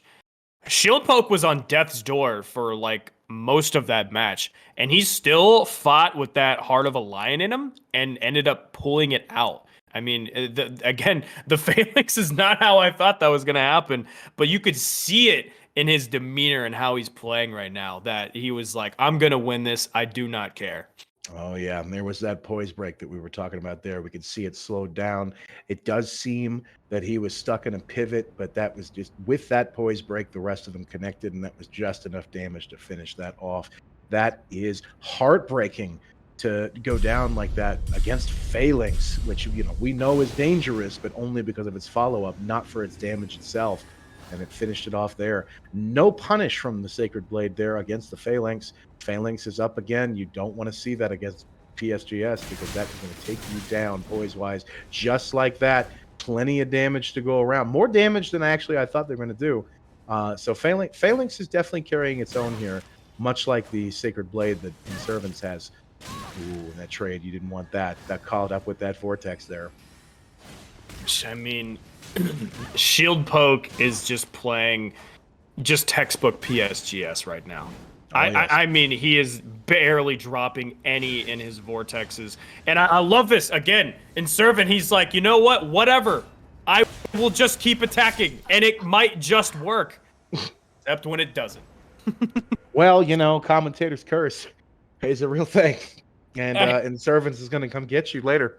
But the Cali Laggard has gone down, and Inservins has to think to himself, okay, I've had a pretty good run, but I'm kind of pulling a Dodd here in a very famous Dark Souls 2 tournament that definitely is gone forever, and I can only quote, you can take my word on it. I understand that feeling of feeling that hot-blooded up till the end, and Inservins is feeling it now, and it's probably getting a little bit in his head. Hope he's not listening. Turn off commentary, take a breath, and Shieldpoke is just showing off how they do not care. They will fight anybody, and they're going to play it textbook, as you said before, and it is just a scary, scary thing. Yeah, I mean, hats off to Shieldpoke. Like Inservin was looking literally unstoppable in this entire tournament until we get to this final match. And in this final match, Shieldpoke is up 3-0. I mean, yeah. Wow, like Shieldpoke has dropped a couple games against some other players in the previous matches, but in Inservins he is undefeated currently. And he's feeling it. He is feeling it. Shieldpoke is at match point, and Inservins is having to think about what they want to do and how they're going to address this. There's been no change up. Both players have just committed to the setup that they have, weapons that they had. Another nasty Sacred Blade being punished there as PSGS just gets in and knows you can't break my poise. And unless you can't break my poise, I mean, PSGS just goes undefeated. You need to be able to get in there with that, which is actually what's some would say the Greatsword is useful for, but not everybody. I think a halberd setup would be better here against this because it's just not working out, as you can see. And Inservins goes down. just like that. A The clean 4-0 for the finals. Oh my goodness. The Cali Warrior taken down. Wonderful play by Shieldpoke, who throws out the bow. Disappointed, was looking for a point down, but whatever. I'll deal with that. We're gonna go ahead and look at the replay here, and it's a saddening thing when you see that kind of hot-blooded thing just go down, because that's Elden Ring. That's any game. Somebody can be feeling themselves the whole time, and then you just run into that. Shieldpoke kept a very cool head the entire game. Yeah. I mean, it's kind of funny to watch Shieldpoke, just run these other builds. Looks like they're, having some fun, with some of these other matches. Of course, still putting up an incredibly good fight. But you get to this finals match, and it's almost like you see an entirely different Shieldpoke. I mean, this is like almost close to like perfect play and playing these PSGS lances. And it was like, wow. Like that one was over before it started. It almost seemed. I mean, we hit the replay button and it was when match start. I mean, the damage that he put out and as quickly and as efficiently and surgically as he did. I mean, congratulations to Shieldpoke. The 4-0 finals. That is not what I was expecting. And just I don't know what to say. I'm at a loss for words. Like what a great showing from Inservins. That was something else. I know. I'm feeling it too. It was a long day of back and forth between those players. A lot of people here were giving out some close matches. It took a little bit longer than yesterday's tournament because these matches were just so close, but a few of them were just straight through. Absolutely. I mean, that is just impressive. So we are talking with the background people at the moment to figure out how that we are signing off today. A big shout out to you, chat, for having the patience with us. A lot of what was going on today was a bit last minute. So we're all coasting through it with you. And again, shout out to you guys, and keep practicing, keep playing. You've got your DLC coming around at some point. I won't say around the corner. I don't know if the den will be involved with the Armored Core games, but you never know. The FromSoft people got a FromSoft, so we'll see how that transition goes. That is true, Dodd. I just want to say thank you for being here and coming in last second. Another great thing about you is I really like that you save puppies from trees. And I want to say congratulations to all of the contestants. I want to echo what Dodd says is that, you come in, you show up, you put in the time to put on a show for all of these people and display such insane amount of skill. I mean, congratulations to you guys. Shieldpoke for taking it. Our top three with Inservin and Floozutter. Congratulations, everyone. GG's to all. Thank you for having me, and thank you, Den, for thinking that I was a choice for commentary. I mean, what an incredible gamble. So thank you to everyone, and we will see you all in the next tournament.